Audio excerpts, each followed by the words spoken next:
네, 안녕하십니까. 방금 소개가 된 윤석찬이라고 합니다. 반갑습니다. 이렇게 오후 시간인데, 와주셔서 감사하고요.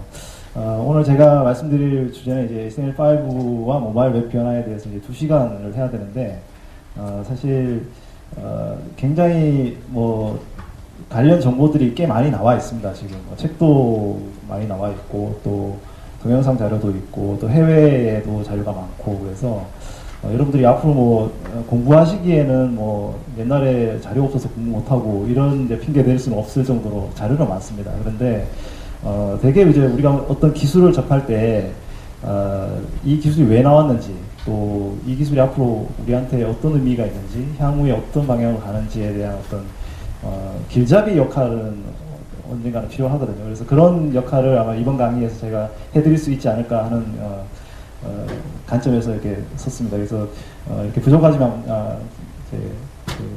들어주시고 또 현재 하시고 있는 일에 좀 잘 적용을 하셔서 진행을 하시면 좋겠다 이런 생각이 듭니다.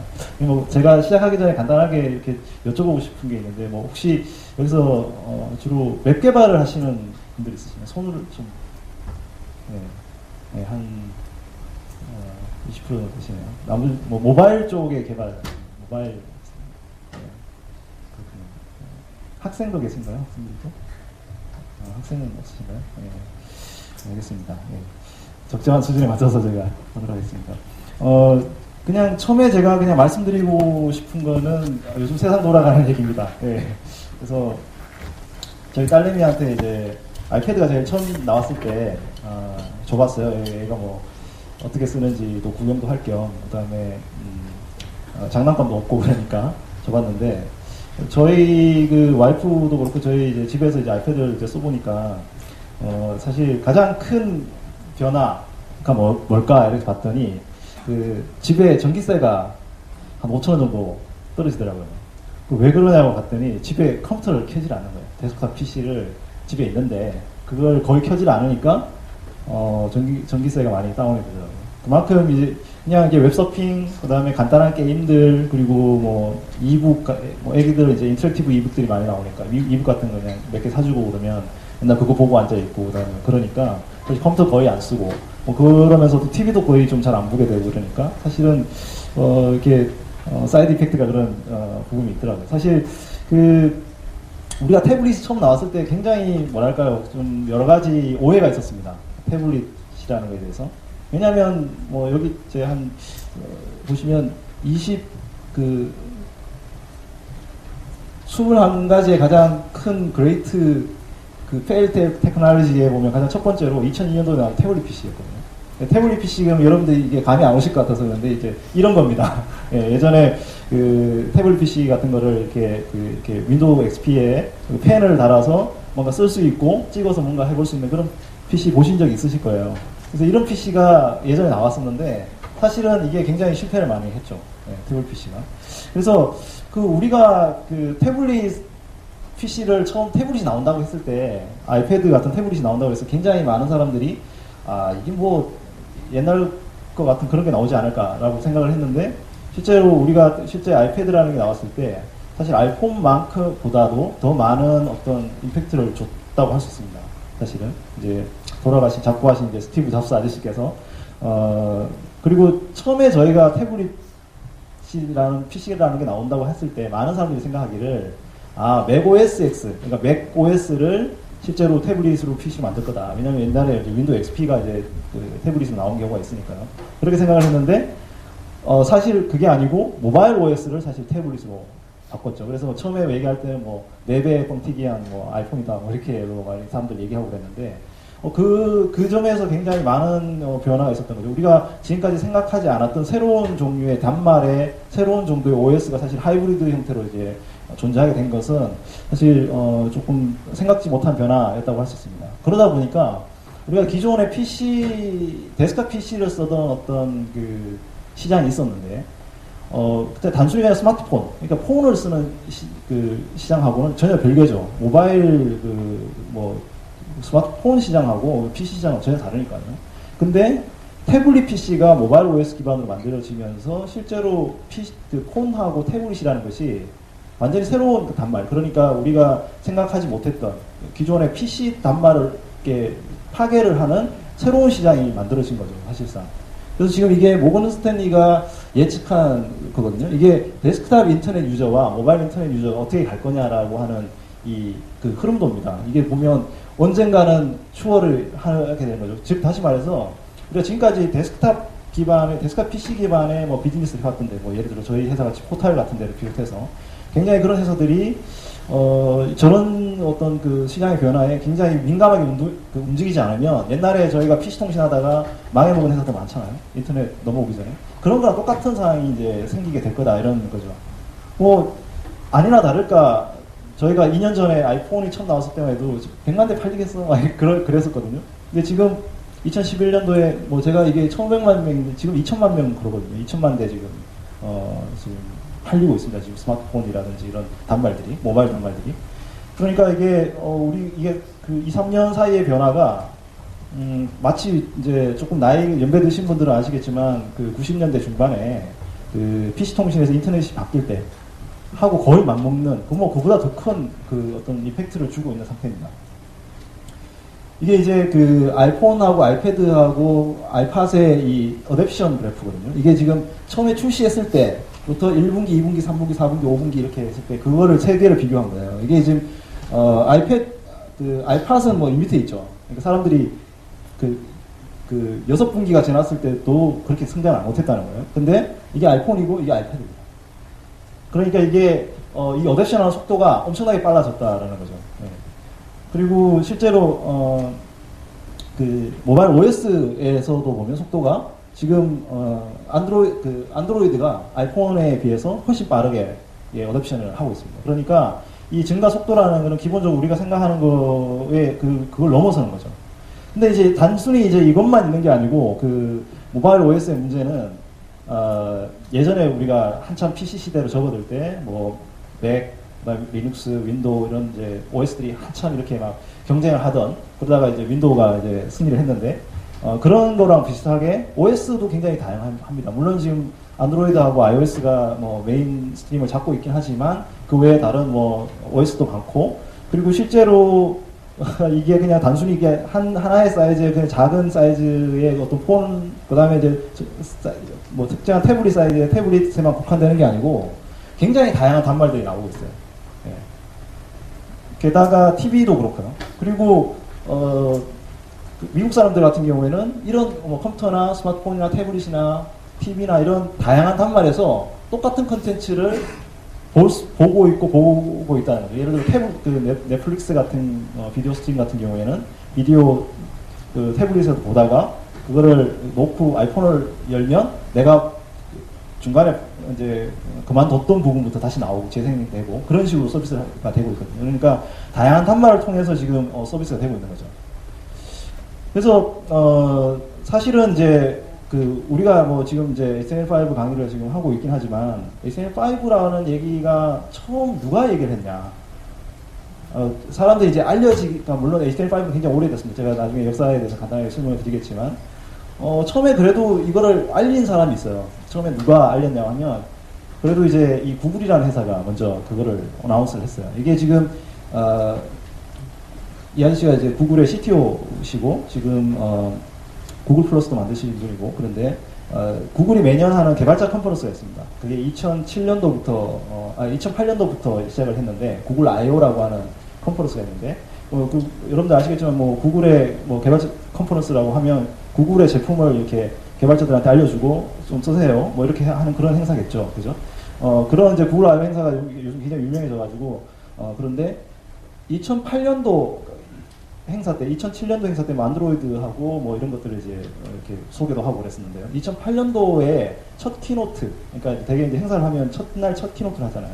첫날 첫 키노트 할 때 뭐라고 했냐면, 오늘 제가 키노트 할 주제는, 그러니까 사람들이 이제 다들 이제 이제 오늘 구글이 뭔가 내놓을 거다라고 생각하고 기대를 많이. 여러분들 뭐 우리가 WWDC, 애플의 WWDC 같은 경우 기대 많이 하잖아요. 스티브 잡스가 뭘 얘기할까? 또 원모어싱은 뭘까? 뭐 이런 게 이제 궁금한데, 마치 구글도 이제 그렇죠. 그런 상태인데 이 아저씨가 딱 얘기를 하기를 저희가 오늘 이게 소개할 주제는 SN5입니다. 라고 얘기했어요. SN5라는 얘기가 그때 사실 세상에 처음 등장했다고 할 수 있습니다. 사실 IT 업계에도. 예. 근데 그때 SN5는 뭐지? 쟤들 뭐야? 그걸 쟤들이 만들었나? 이렇게 생각을 많이 했죠. 근데 웃긴 아이러니한 것도 SN5 그때 이제 구글이 크롬을 만들고 있었었는데 구글 첫 버전을 내고 있었을 텐데 SN5에는 기능들이 몇 가지가 있어요. 나 뒤에 설명을 드리겠지만 그 기능들 중에 몇 개를 시연을 하는데 자기네 프로덕트인 구글 크롬에도 시연이 안 돼서 기능 구현이 안 돼가지고 파이어폭스랑 오페라 사람들을 불러서 여기 와서 이게 시연을 하게끔 그렇게 했었습니다. 나중에 2008년도 혹시 한번 키노트를 보십시오. 그러니까 사람들이 첫날 첫 키노트 장소에서 SN5 얘기하니까 굉장히 놀랬죠. 왜 그럴까? 예.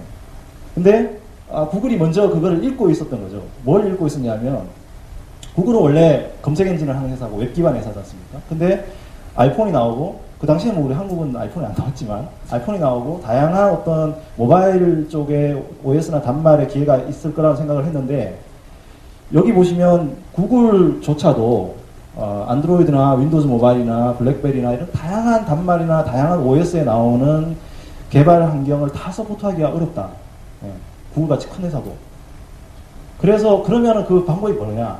방법이 뭐냐면 웹을 애플리케이션으로 만드는 거다. 웹을 우리가 기존의 소프트웨어 플랫폼처럼 만들어서 그것을 호환 가능하게 만들어야 된다. 사실 여러분들 웹이라고 그러면 우리가 다 아시다시피 다큐멘트잖아요. 문서입니다. 그래서 그거를 그냥 우리가 예전처럼 뭐 이렇게 정보로 만들어서 그걸 공유하고 웹페이지 웹페이지라고 그러잖아요. 우리가 그거를 웹 애플리케이션에 안 하지 않습니까? 그런 어떤 그 컨셉을 처음 얘들이 그 2008년도 키노트장에서 얘기를 한 거죠. 그래서 그 당시에 이제 이쪽에 그 사진에 있는 아저씨가 팀 오랄리라고 하시는 분이고 이제 웹 2.0이라는 이름을 처음 만들어서 이렇게 에벤젤리즘 하신 분인데 이 아저씨가 그 자기 블로그에다 뭐라고 썼냐면 그 키노트를 보고 구글이 SN5에다가 큰 베팅을 걸었다. 2008년이니까 3, 4년 전이죠. 그죠? 그렇게 얘기를 했죠. 근데 이제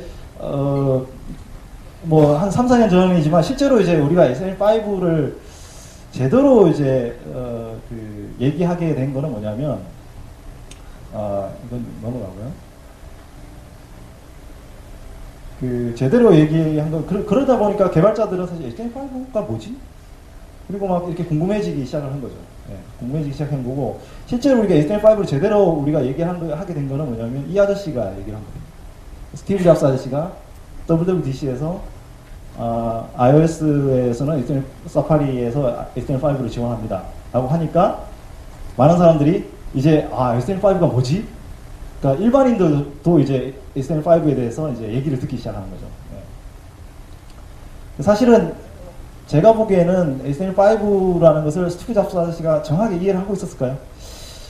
그 사람 성격상 제가 뭐 고인을 욕되게 할 생각은 없지만 예, 성격상 그렇지 않을 가능성이 큽니다. 왜 그러냐면 그 당시에 이런 문제가 있었거든요. 이제 스티브 잡스 그 애플하고 사실은 어도비하고 플래시 전쟁이 있었죠. 여러분들 아시겠지만 iOS에는 지금 아이폰에는 플래시가 돌아가지 않지 않습니까? 그죠? 플래시가 돌아가지 않는 이유는 여러 가지가 있죠. 속도가 느리다, 그러면서. 그리고 표준도 아니다, 그러면서. 근데 방어 논리가 없어요. 일단 넣긴 싫은데, 이게 스티브 잡스의 방어 논리가 있어야 되는데 방어 논리가 없는 거죠. 그러니까 방어 논리가 뭘 해야 되나 하고 하니까 생각난 게 이거죠. 네. 그럴 것 같아요. 제가 보기엔 이 아저씨는 SN5에서 깊은 성찰을 안 하고 뭔가 방어 논리 뭐냐고 물어봤을 때 현업에서 SN5입니다 라고 했을 정도일 것 같아요. 그래서 사실은 이 두 회사가 굉장히 악연과 인연이 있는 같은 회사입니다. 사실은 오도비의 그 포토샵이 사실은 매경 버전으로 처음 나왔었고 그래서 애증의 관계가 있는 회사인데 어쨌든 이 두 회사가 이 디베이스를 하면서 그 많은 사람들이 SN5에 대해서 알게 됐어요. 굉장히 감사한 일이죠. 어떻게 보면 SN5 입장에서는 뭔가 누가 이렇게 계속 떠들어줘야 되는데 다행히 이 두 거대 그 기업들이 SN5에 대해서 떠들게 되면서 SN5가 정말 세상 밖으로 나오게 됐습니다. 그래서 근데 이제 지금 한 3년 2008년도 그 다음에 애플과 디베이트가 한 2009년도, 2010년 넘어올 때 있었기 때문에 뭐 2, 3년 전에 HTML5가 나오기 시작했는데 그러면 이게 도대체 언제부터 이런 게 있었냐라고 한번 생각을 해볼 필요가 있습니다. 여러분들이 HTML은 뭔지 아실 거예요. 웹에서 정보를 기술하는 마크업 랭귀지죠. 그래서 뭐 그냥 뭐 글자 크게 굵게 작게 뭐 제목 넣고 패러그래프 넣고 이렇게 하는 어떤 정보를 마크업하는 그냥 거죠. 그래서 그 95년도에 처음에 그 웹브라우저가 나오면서 HTML 2.0이 만들어졌고요. 그 다음에 뭐 3.2, 4.0, 4.01까지가 98년도고요. 그 다음에 그걸 이제 XML 기반으로 바꾼 게 XHTML이라고 해서 저게 그 제일 마지막 버전입니다. 즉 다시 말해서 2000년도가 되기 전에 그 HTML의 표준은 끝났어요. 그러니까 지금 우리가 2010년이잖아요. 2011년 넘어가는데 10년 동안 아무런 말이 없다가 갑자기 HTML5라고 얘기를 하니까 굉장히 사람들이 혼란스러울 수 있죠. 근데 그 사이에 어떤 일이 있었냐고 우리가 한번 간단하게 한번 짚어보면 이렇습니다. 이게 이제 브라우저 전쟁, 흔히 말해서 익스플로러와 넷스케이프이 하던 브라우저 전쟁이 있었죠. 이 두 거대 그 브라우저 벤더들이 표준을 가지고 자기네 마음대로 막 표준을 그 HTML 표준을 만들면서 둘이 전쟁을 했었죠. 그래서 아마 그 당시에 개발하신 분들 아시겠지만 HTML 그 넷스케이프도 맞추고 아이에도 맞추고 막 뭐 둘 다 맞출 수 있어요라고 버튼 달고 막 이런 이제 그런 경우 있었거든요. 사실 여기 중간에 낀 사람이 개발자들이에요. 이게 뭐 이게 양쪽 브라우저 전쟁하는데 사실은 고래 싸움에 새우등 트진 격이 된 거죠. 사실 이 두 그 브라우저 벤더들은 넷스케이프 망한 건 아니에요. 넷스케이프 만들었던 사람들은 다 돈 벌고 다 나가고 사실은 이 그 웹의 어떤 표준을 어그러진 두 원흉들이 사실 때문에 힘들어진 거는 사실 개발자들밖에 없는 거죠. 그런 어떤 우리가 아픈 경험을 갖고 있습니다. 웹에서 이런 부분이 문제다라는 부분이. 근데 다행히 평화로워졌어요. 왜냐? 넷스케이프 죽어서. 그래서 다 인터넷 익스플로러 세상이 됐습니다. 우리나라만 그런 게 아니고 전 세계 브라우저 시장이 다 인터넷 익스플로러였어요. 그래서 2000년도부터 2004년도, 5년도까지는 한 5년 정도는 평안했습니다. 뭐 개발자들도 뭐 아이만 맞추면 되고, 다 그랬었는데, 이게 사실은 이게 혁신이 없는 시장에는 뭐 밥벌이도 없는 거거든요. 그래서 좀 조용히 있는 것 같았는데, 갑자기 튀어나온 놈이 뭐냐면 2004년도, 5년도에 웹 2.0이라는 게 튀어나왔습니다. 웹 2.0은 사실상 뭐냐면 닷컴 버블이 있었잖아요. 닷컴 버블의 포털 업체들이나 이런 회사들이 막 뜨다가 다 망하고 살아남은 업체들이 2004년도, 5년도까지 살아남은 업체들이 있었어요. 그게 어디냐면 구글, 이베이, 아마존 이런 회사들입니다. 이런 회사들은 닷컴 버블이 꺼졌는데도 불구하고 살아남았어요. 돈도 많이 벌고 그 당시에 2004년도, 5년도 왜 벌었을까요? 그랬을 때 그 회사들의 공통적인 특징이 뭐였냐면 웹을 정보 공유의 수단으로 보지 않고 플랫폼으로 보고 그걸 비즈니스 수단으로 얘들이 사용을 했다는 거죠. 웹을 플랫폼화 시켰다라는 게 웹 2.0의 가장 그 주요 컨셉들입니다. 그러니까 즉 다시 말해서 우리가 웹을 그 전까지는 그냥 잡지, 신문을 만드는 그냥 어떤 도구로만 쓰다가 그 다음부터는 웹을 소프트웨어처럼 쓰는 그런 기술들이 나오고 그걸 서드파티랑 같이 웹을 갖고 비즈니스를 하고 하는 것들이 생기기 시작했다는 거죠. 그게 이제 웹 2.0의 가장 큰 하부가 됐죠. 그리고 또 바로 이어서 나온 기술이 바로 AJAX라고 하는 기술입니다. AJAX는 구글 맵이나 지메일이나 이런 데서 써서 여러분들도 AJAX에 대해서 아시겠지만 웹의 어떤 서비스가 데스크탑 애플리케이션처럼 돌아가는 심리스하게 돌아가도록 만드는 그런 그 통신 기술을 사용해서 그 UI를 바꾸는 그런 기술을 쓰는 거거든요. 그래서 그런 기술들이 나오니까 우리가 지금까지 웹을 바라보던 방법이 많이 바뀌었습니다. 정보 공유를 하던 거였어요. 그래서 애플리케이션으로 넘어가는. 근데 사실은 표준을 만드는 사람들은 그런 어떤 마인드에 동조를 잘 하지 않았죠. 그래서 이 두 가지 큰 변화를 움직이면서 브라우저 벤더들이 많은 각성을 했어요. 뭐 사실은 그때쯤이 언제였냐면 이제 2004년도, 5년도 이때였는데요. 저도 이제 모질라 프로젝트에 관여를 하고 있기 때문에 저도 웹 표준에 대해서 관심이 많았고 그래서 저 때부터 이제 그 HTML5 현재 HTML5를 팔로우를 했는데 저 당시가 2005년도가 보시면 이 오페라나 모질라 파이어폭스나 사파리나 아니면 크롬은 아예 나오지도 않았었고 브라우저 벤더들이 뭐 이렇게 아주 큰 회사들이 아니었어요.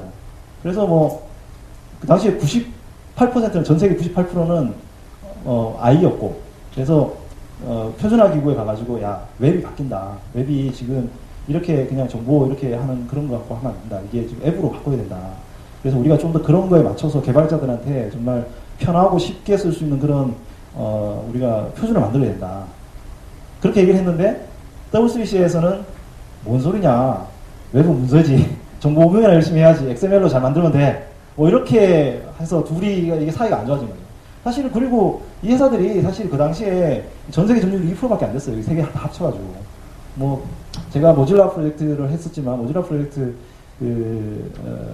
사실은 그 당시에 AOL 넷스케이프에서 이렇게 펀딩을 받다가 개발자들 다 자르고 재단 한 200만 불 줄 테니까 재단 나가서 너들이 알아서 해 이래가지고 넷스케이프에서 AOL에서 잘리고 아주 안 좋은 상태였고요.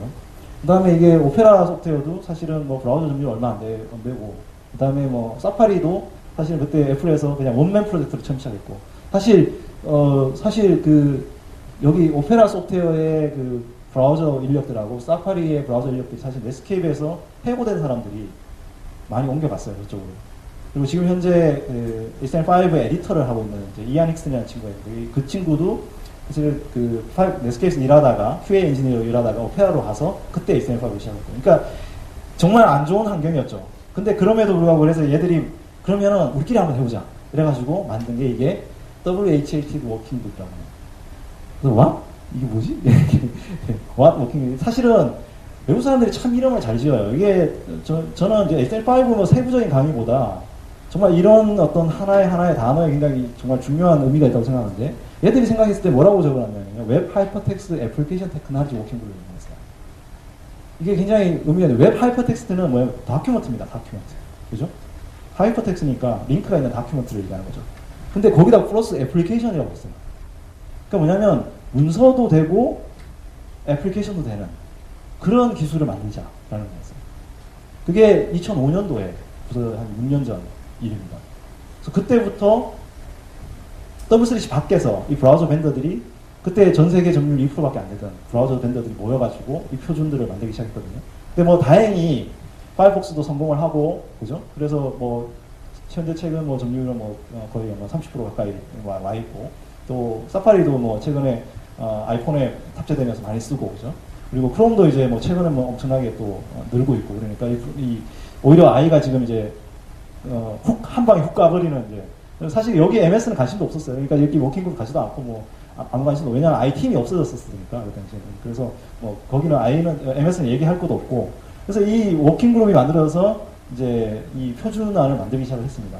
그래서 지금은 이때 WHAT 워킹그룹이 만든 표준안이 현재 W3C 표준안에 좀 아이러니컬하게도 들어와 있어요. 워킹그룹이 이제 2007년도에 다시 만들어지면서 그 표준안을 다 받아들였습니다. 그래서 나중에 여러분들이 HTML5 문서를 다 읽으실 필요도 없고 그건 뭐 볼 필요도 없어요. 사실은 여러분들한테 맞는 문서가 아니고 브라우저 개발자들한테 준 문서이기 때문에 그 문서는 읽으실 필요가 없습니다. 근데 뭐 마지막에 이 어커널리지먼트라는 페이지가 있어요. 여기 가면 이렇게 쫙 보셔도 아시겠지만 사람 이름이 확 우수수 적혀 있거든요. 그래서 이제 여기 이름에 제 이름도 사실 있습니다. 네. 근데 뭐 제가 이걸 자랑을 하려고 한 건 아니고 여기 한 600명 정도 되는 이름이 있는데 이 이름이 뭘까요? 뭐냐 하면 2005년도부터 2006년도 한 2, 3년 사이 7년도까지 그 W3C에 들어오기 전에요. 그 많은 웹 개발자들이 얘들이 만드는 표준에 대해서 피드백을 주고 공개 토론을 했어요. 우리 웹 2.0 정신 알잖아요. 참여, 공유. 그래서 모든 표준안이 오픈되어 있고 W3C는 사실 여러분들이 표준안에 참여할 수 없습니다. 돈 낸 회원사들만 가서 할 수 있고 아직도 WHAT 워킹그룹이 있는데 거기서 표준안은 누구나 코멘트를 할 수 있고 고칠 수 있고 그 다음에 그거를 이렇게 의사결정을 할 수 있습니다. 그런 표준안이 만들어졌다는 거죠. 그래서 저는 이제 HTML5로 뭐라고 부르냐면 이제 개발자를 위한 표준이다 이렇게 얘기합니다. 왜냐하면 개발자들이 직접 만든 거예요. 사실 뭐 브라우저 벤더들이 많은 사람들이 그렇게 오해를 하는 게 HTML5는 구글이나 애플이 자기네들 뭐 그 사업을 위해서 이렇게 프로모션하는 그런 종류의 뭐 표준 아니야? 이렇게 생각하실지 모르는데 사실 원래 그 HTML5를 만들었던 원래 목적은 사실은 개발자들이 어떻게든 이 효율화된 애플리케이션을 웹으로 만들 수 있으려면 어떻게 해야 될까라는 고민하면서 만들었던 표준이라고 보시면 되겠습니다. 그래서 뭐 세상 돌아가는 얘기랑 그다음에 SN5 어떤 간단한 역사에 대해서 뭐 사실은 좀 장황하지만 간단한 역사에 대해서 이제 설명을 드렸고요. 이제 SN5에 대한 어떤 이제 내부적인 기능들을 약간 이제 소개를 드리겠습니다. 사실은 이제 이게 W3C에서 SN5 표준화입니다. 이게. 네. 그래서 제가 아까 말씀드린 대로 이 문서는 읽을 필요가 없어요. 네, 읽으실 필요가 없고 첫 장에 있는 첫 문장만 읽으시면 됩니다. 제가 이게 외국 사람들이 이 한 문장을 만드는 데 있어서 굉장히 많은 디스커션을 하고 그러거든요. 저도 표준안에서 이렇게 뭐 메일링 리스트 보고 그러면 이거 한 문장 적는데 이게 메일이 엄청나게 왔다 갔다 해요. 그런데 이 글자에 모든 게 담겨 있어요. SN5에 대한 설명을 하는 한 줄에. 먼저 첫 번째로 뭐냐면 엔드가 두 개가 있는데 하나는 뭐냐면 HTML하고 XML을 지원한답니다. 뭐냐면 많은 사람들이 HTML5라고 하니까 뭐 여기도 웹 개발자가 있으시겠지만 대부분은 이제 어떤 유지 보수의 효용성이나 이런 것 때문에 XHTML을 많이 씁니다. 그죠? 웹 개발하실 때. 왜냐하면 이제 문법이 이렇게 아주 이렇게 정교화되어 있기 때문에 그것을 이제 쓰는데 그럼 XHTML 이제 더 이상 안 하는 거야? 뭐 이렇게 이제 혼란이 오죠. 그래서 그 혼란을 이제 방지하기 위해서 HTML5는 XHTML과 HTML 양쪽을 다 지원합니다. 즉 다시 말해서 웰폼된 다큐먼트도 지원하고 그다음에 사람들이 좀 쓰기 쉬운 HTML도 지원한다. 왜 그러냐면 우리가 기존에 우리 어서링 그러니까 우리가 웹을 어서링하는 사람들 중에는 개발자가 있는 게 아니거든요. 일본 파워 유저도 있습니다. 그런 사람들은 문법 다 지켜가지고 만들려고 그러면 힘들어요. 뭐 일반 블로거들 중에 뭐 테마 에디팅하는 사람들 이런 사람들이요. 그렇기 때문에 개발자들이 어떤 유지보수를 위해서 지원하는 XHTML과 그리고 일반 유저들이 쉽게 어서링할 수 있는 HTML을 양쪽 다 지원하는 거죠.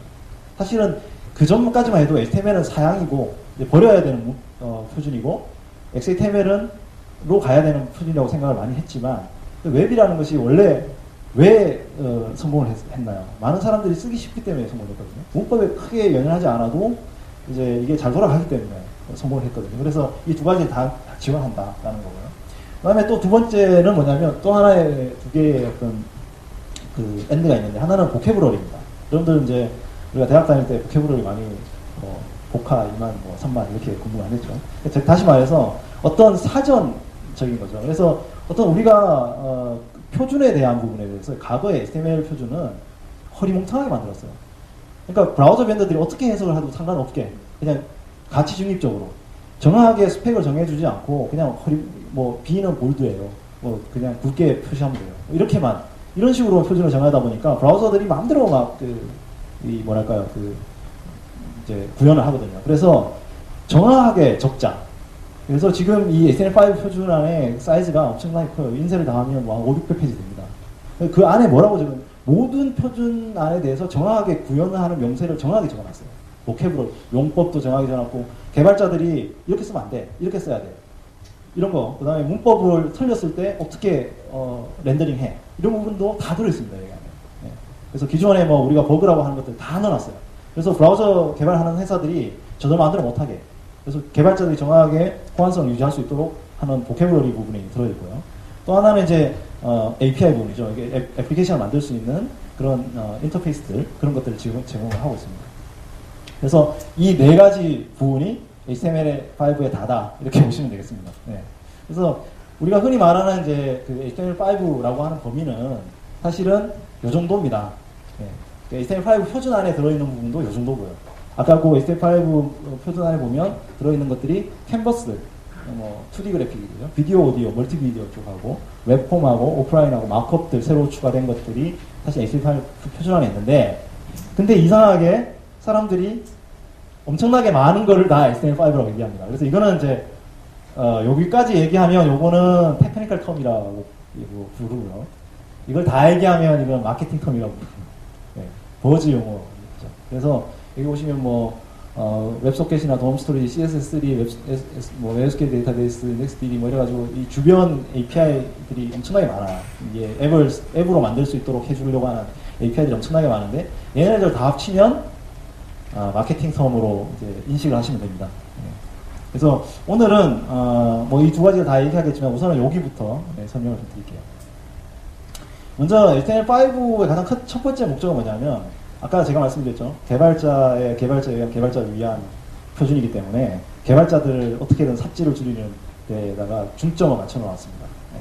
그래서 개발자들 삽질의 가장 대표적인 게 뭐냐면, 이런 비표준 문법이 왔을 때, 즉 다시 말해서 P가 있는데 스트롱을 열고 스트롱을 닫았고 EM을 열고 EM을 닫았는데, 사실 EM이 어디에 있어야 됩니까? B 다음에 있어야죠. 그죠? 그래야 돔트리를 그릴 때 정확하게 그릴 수 있어요. 뭐 우리가 근데 그게 저렇게 가 있을 때, 사람들이 문법을 어긋나게 했을 때, 그럼 어떻게 읽을 수 있을까? 네. 지금 사실 파이어폭스하고 I는 기존 엔진에서는 돔트리를 이렇게 그립니다. P 자식은 스트롱하고 EM이 있는데 그 밑에 텍스트가 있고 스트롱 밑에 다시 EM이 있고 A 있고 이런 식으로 뭐 돔트리를 그려서 그 객체를 뭐 색깔도 칠하고 그다음에 뭐 그렇게 도움을 인식을 하거든요. 근데 얘는 이렇게 하고 I는 또 이렇게 하고 또 오페라는 이렇게 합니다. 즉 다시 말해서 저거를 어떻게 할지를 몰라요. 브라우저마다 다 달라요. 그러니까 I에서는 빨간색이 나오는데 빨간색을 칠했는데 C에다가 뭐 오페라에서 빨간색이 안 나오고 뭐 이런 이제 개발자들이 왜 브라우저마다 달라 열받네 뭐 이런 이제 상황이 생기는 거죠. 그래서 이거를 어떻게 해결할까라고 했을 때 가장 명확한 해법으로 그러면 렌더링 엔진을 다 다시 만들어야 될까? 어떻게 해야 될까요? 브라우저마다 다 다른데 렌더링 엔진 그걸 다 맞출 수는 없잖아요. 그러니까 어떻게 하면 좋겠냐 했을 때 첫 번째로 한 게 뭐냐면 독타입을 일단 정하자. 기존에 우리가 문서의 형식을 정하는 독타입을 HTML 앞에다 정리를 해주는데 그걸 이제 독타입 HTML 퍼블릭 나중에 여러분들이 웹페이지 가셔가지고 소스 보기를 한번 해보세요. 그러면 모든 웹페이지 앞에 저런 것들이 정의가 되어 있습니다. 이게 문서 형식이 뭐다라고. 네. 이게 굉장히 복잡해요. 한 30개 되면 됩니다, 저게. 그러니까 이거 다 때려치우고 다 지우고 그냥 이렇게 딱 적자. 독타입은 HTML이다. 네. 앞으로 독타입은 HTML이다 하면 HTML5다. 네. 이건 HTML5 문서다. 근데 여기 보시면 버전이 없잖아요. 앞에 버전을 보시면 그 HTML5 버전이 있습니다. 4.01이라고. 그리고 여기 뭐 DTD들이 이렇게 설정이 되어 있는데 여기 버전이 없어요. 그럼 HTML5 6나 7은 안 나오는 건가요? 뭐 이렇게 얘기할 수 있잖아요. HTML5 이후의 버전은 다 이 독타입으로 다 통하는 겁니다. 그러니까 이전에 썼던 뭐 4.01 독타입 다 버리는 거예요. 그리고 미래 표준들은 다 이 HTML5 독타입 HTML로 다 커버를 하는 거죠. 예. 그리고 난 다음에 어떻게 하느냐 하면 이 독타입으로 선언된 문서는 아까 그런 문법 오류가 있잖아요. 그런 문법 오류에 대해서는 에러 처리를 해주는 거예요. 이거는 아까 HTML5 문서에 있는 대로 다시 바꿔주는 거죠. 즉 다시 말해서 역공학 방식을 써가지고 기존의 렌더링 엔진을 완전히 다 뜯어고치는 게 아니라 고칠 부분만 고치는 거죠. 그렇게 하면은 렌더링 엔진을 전체 다 뜯어고칠 필요 없고 새로 만들 필요도 없죠. 그러니까 이제 코스트 이펙티브하게 만들 수 있죠. 예. 그래서 그런 방법을 통해 가지고 하니까 앞으로 여러분들이 이 독타입을 쓰시면 모든 브라우저들이 그러니까 앞으로 최신 브라우저 상위의 브라우저들은 대부분 다 아까 그 HTML5 표준에 맞춰 가지고 렌더링 해줍니다. 그러니까 이 독타입을 이제 앞으로 쓰셔서 HTML도 만드시고 하시면 됩니다. 근데 이게 그러면 뭐 브라우저 닫을 때까지 기다려야 되겠죠? 뭐 그전에는 4.01 그 독타입 쓸게요. 이러실 필요가 없어요. 지금도 여러분들이 바로 이 독타입을 써가지고 만들어도 상관없어요. 왜냐? 이 독타입을 만들었다고 하더라도 과거 렌더링 엔진이 그대로 있기 때문에 과거 브라우저면 그죠? 과거 브라우저면 과거 방식으로 그냥 렌더링을 합니다. 즉 다시 말해서 하위 호환성도 유지하고 그 다음에 최신 브라우저면 상위 호환성도 유지해줘요. 그러니까 이걸 써도 상관이 없어요. 그래서 여러분들이 지금 구글이나 애플닷컴의 홈페이지 첫 화면에 소스 코드를 열어보십시오. 그러면 이 독타입을 쓰고 있어요. 브라우저가 기술을 다 구현할 때까지 기다리는 게 아닙니다. 이거는 그 독타입은 저렇게 선언해서 써도 바로 현재 당장 쓸 수 있다는 거죠. 그리고 이제 많은 사람들이 우리가 웹 개발을 할 때 이렇게 구조를 나누죠. 구조를 나누고 이제 div 태그를 가지고 쓰는데 적어도 사실 div id는 id는 이렇게 막 적어놓는데 이거를 이 브라우저 이 표준 만드는 사람들이 도대체 얼마나 많이 쓰나라고 웹 크롤링을 해가지고 해봤더니 id 이꼴 푸터, id 이꼴 메뉴 이런 게 저런 게 제일 많이 쓰는 거예요. 다시 말해 div를 id를 정리해가지고 쓰는 게 저런 식으로 순서가 나오는 거예요. 그래서 저거를 그냥 헤더, 뭐 네이버, 아티클, 사이드 푸터 이렇게 정하자. 그냥 이렇게 했어요. 즉 다시 말해 div 이꼴 id는 헤더를 헤더로 쓰는 거죠. 그것만 해도 여러분들이 한 30%의 그 코스트 감소와 비용 감소가 나죠. 예. 뭐 그런 게 있고요. 그다음에 또 이제 그 개발자의 삽질을 줄여주는 거죠. 개발자의 삽질, 마크업은 사실은 뭐 구조적으로 마크업을 하면 상관이 없는데 개발자들이 가장 많은 삽질을 하는데 어디냐면 폼입니다. 특히 또 애플리케이션 만들 때 가장 많이 그 이슈가 되는 것도 폼인데 그 HTML 웹 폼에서 좀 많은 변화가 있어요. 여기 보시면 타입 이꼴 이메일이라고 하는 게 있죠. 여러분 인풋 타입이 이메일인 거 들어보신 적이 없죠? 근데 HTML5 표준 안에 저 이메일이라는 게 있어요. 왜냐? 이메일을 너무 많이 쓰니까. 이메일로 로그인하고, 이메일 넣고, 그러죠?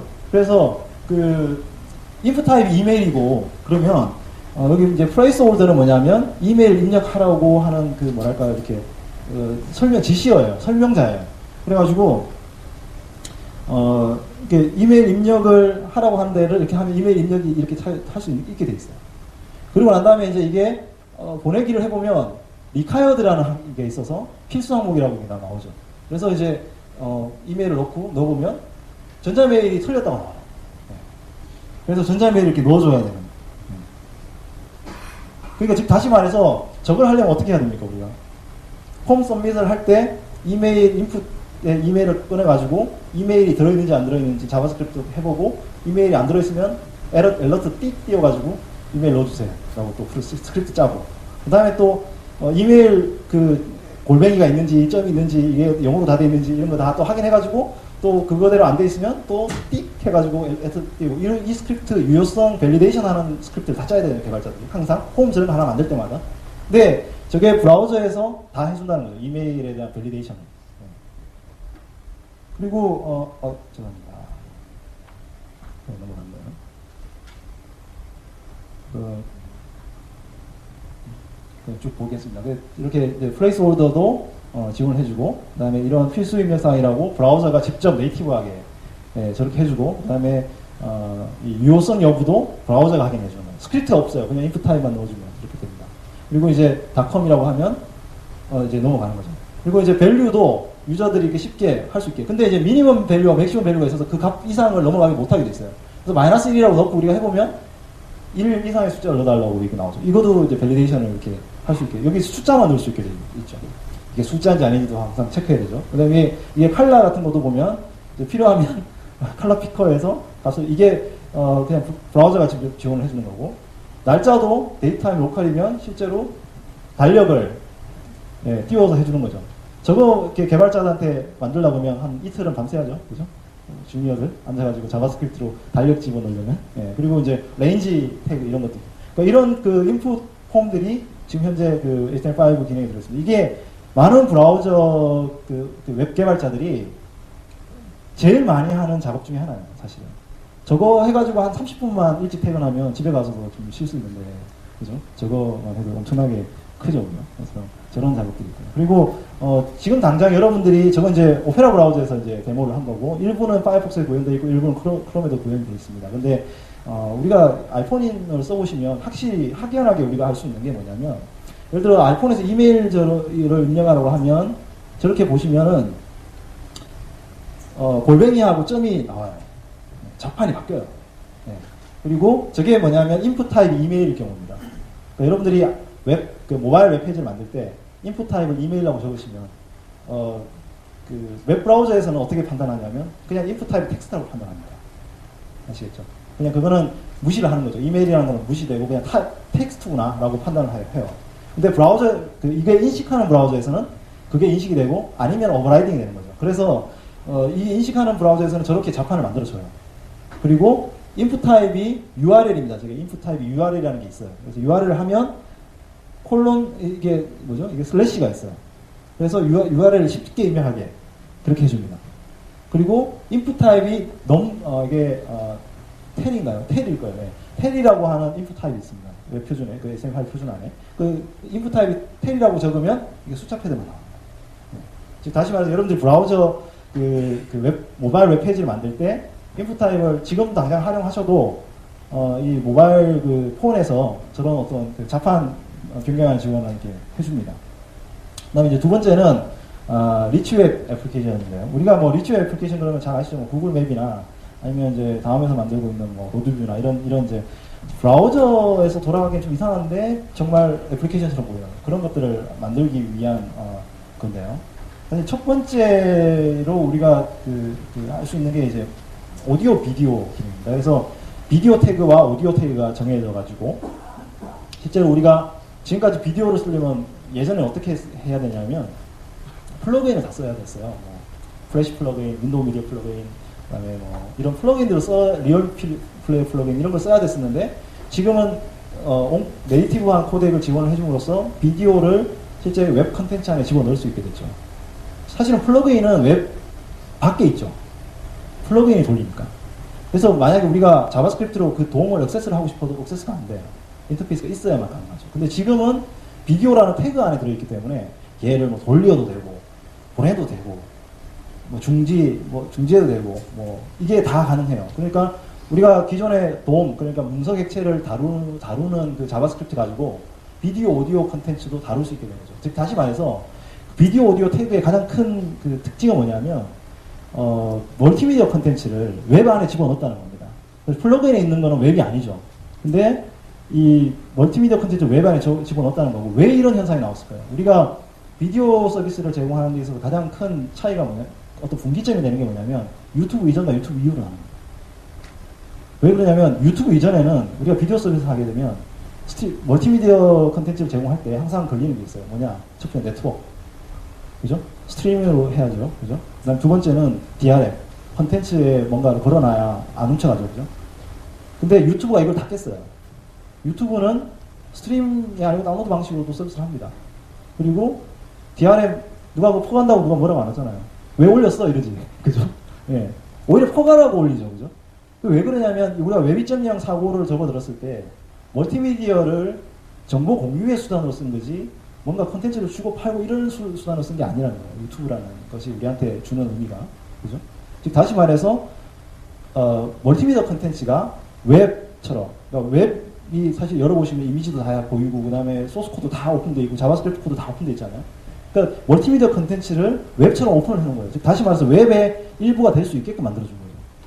그래서 이 오디오 비디오를 사실은 콘텐츠가 왜 들어갔냐고 하면 웹의 일원으로 들어간 겁니다. 그래서 저한테 항상 저 강의를 나가면 질문을 많이 하는 게 저기서 DRM을 어떻게 봅니까? 이렇게 물어봐요. 그래서 그거는 굉장히 어리석은 질문입니다. 왜냐? DRM을 걸려면 윈도우 미디어나 플래시 플레이어 쓰시면 됩니다. 그런 콘텐츠를 제공하고 싶으면. 멀티미디어 콘텐츠, 이 비디오 오디오를 통해서 서비스를 제공하는 것은 이 정보를 더 많이 퍼뜨리기 위해서 하는 겁니다. 왜 신문사들이라든지 방송사들이 모바일 태블릿이나 이런 데다가 자기네 동영상 올려가지고 특히 HTML5 동영상을 통해가지고 왜 인코딩을 해가지고 제공을 할까요? 걔들은 그 컨텐츠를 제공하는 것이 걔네 비즈니스에 도움이 되기 때문에 그렇습니다. 여러분들이 만약에 판단하시기에 여러분들이 갖고 있는 멀티미디어 컨텐츠가 공유를 통해서 더 많은 비즈니스 창출 효과가 있다고 생각하시면 HTML5 비디오나 멀티미디어 오디오 비디오를 쓰시고, 그게 아니라 뭔가 비즈니스적으로 컨텐츠로서의 팔아야 되는 어떤 니즈가 있으시면 DRM, 예전대로 DRM 쓰시면 됩니다. 그런 어떤 그 판단성을 하시면 되고요. 그리고 이제 두 번째가 이제 캔버스입니다. 그래서 기존에 우리가 사실은 브라우저에서 할 수 없는 2D 그래픽을 사실은 우리가 브라우저에서 구현을 할 수 있고, 사실 이것이 많은 사람들이 얘기하기를 플래시 킬러라고 얘기 많이 해요. 그래서 사실은 플래시 킬러가 맞을 수도 있어요. 왜 그러냐면 플래시가 지금 대부분 담당하는 역할이 뭐냐면 첫 화면에 내비게이션 바, 그죠? 그 다음에 광고 배너. 왜 두 개 빼고 나면 뭐 플래시 있습니까? 아주 이렇게 멋진 플래시 이 그래픽적인 어떤 그런 쇼케이스 같은 거는 좋은데요. 그래서 그런 것들은 뭐 충분히 플래시로 구현할 수 있는데, 사실은 우리나라에 쓰고 있는 가장 큰 플래시의 대표적인 케이스는 두 가지밖에 없어요. 이게 다 커버가 되어야 해요. 캔버스가 다 충분히 커버를 할 수 있습니다. 그러니까 사실은 플래시 킬러라고 얘기를 하죠. 그래서 제가 보기에는 이게 플래시 킬러라기보다는 플래시를 플래시답게 쓰는데 조금 더 도움을 주는 그런 거다. 그래서 요즘에 최근에 뭐 어도비 같은 경우에는 플래시와 XML5로 양축을 다 서포트를 합니다. 그래서 뭐 플래시는 플래시답게 좀 더 고급 툴을 제공을 하고, XML5 관련 툴들도 자기네들 그 어도비 프로덕트 안에 집어넣어가지고 지금 할 정도로 지금 그 어도비도 XML5를 사용하는 그런 시점이 됐죠. 그래서 그 외에 이제 뭐 CSS3 이펙트 같은 것도 볼 수 있는, 이게 저희가 다음에서 저희가 뭐 그 영화 실시간 순위를 만들 때 이걸 한 건데, 이게 뭐 그 어떤 그냥 HTML에 있는 CSS 그냥 동작해서 만든 그냥 기능입니다. 트랜지션 하는 것을 보여드렸고요. 또 이거는 이제 저희가 데모로 만든 다음 탑 모바일 다음 탑 화면인데, 이거 누르면 이제 지금 광고도 보이고 누르면 다시 올라옵니다. 이런 데모는 그냥 이거는 뭐 엄청난 뭐 그 복잡한 기술 쓰는 게 아니고 CSS에 그냥 선언 하나 해주면서 다 그냥 해주면 되는 겁니다. CSS 이펙트로 처리가 되고 그런 기능인데요. 그리고 뭐 이거는 이제 굉장히 최근 그 기술입니다. 이건 아직 구현이 안 되고 지금 이제 미래 기술 중에 하나입니다. 그래서 브라우저 아주 최신 버전에 들어가 있는 건데, CSS3로 실제로 3D 이펙트를 내는 겁니다. XYZ 값을 바꿔가면서 3D를 바꿔요. 그래서 다시 말해서 아까 그 캔버스나 뒤에 3D 기술을 하는 또 웹젤이라는 그 기술이 있는데, 아주 라이트한 3D 기술을 쓸 때 그냥 CSS, 그러니까 디자이너들이 쓰는 CSS만 갖고도 충분히 간단한 이펙트들을 만들어낼 수 있습니다. 그렇기 때문에 그 HTML5에서 CSS3를 왜 이렇게 그 안에, 그 범주 안에 집어넣냐면, CSS의 어떤 고유 기능 중에 그 이런 트랜지션 효과, 이펙트 효과, 이런 것들을 그 CSS3가 지원을 해주기 때문에 이제 넣어놨습니다. 그래서 그 디자이너가 자기가 이펙트를 원하고 싶으면 간단한 CSS 정리만 해도 넣을 수 있게끔 돼 있죠. 그리고 이제 실제로 이제 우리가 CPU 가속을 통하는, GPU 가속을 해야 되는 웹GL 같은 경우에는 이런 식으로 이제 구현이 되어 있습니다. 그러니까 이제 이게 3D로 해서 보여주는 겁니다. 그래서 이제 웹GL로 만들어진 3D 모델링을 실제 브라우저 안에서 동작을 하게 합니다. 여기 뭐 플러그인 하나도 없어요. 브라우저 안에서 실제 동작을 하는 거고, 이것들을 하는 데 있어서 필요한 것은 이제 GPU 가속이나 이런 것 통해서 지금 제공을 하고 있습니다. 그래서 이런 기술들이 지금 현재 제공이 되고 있고요.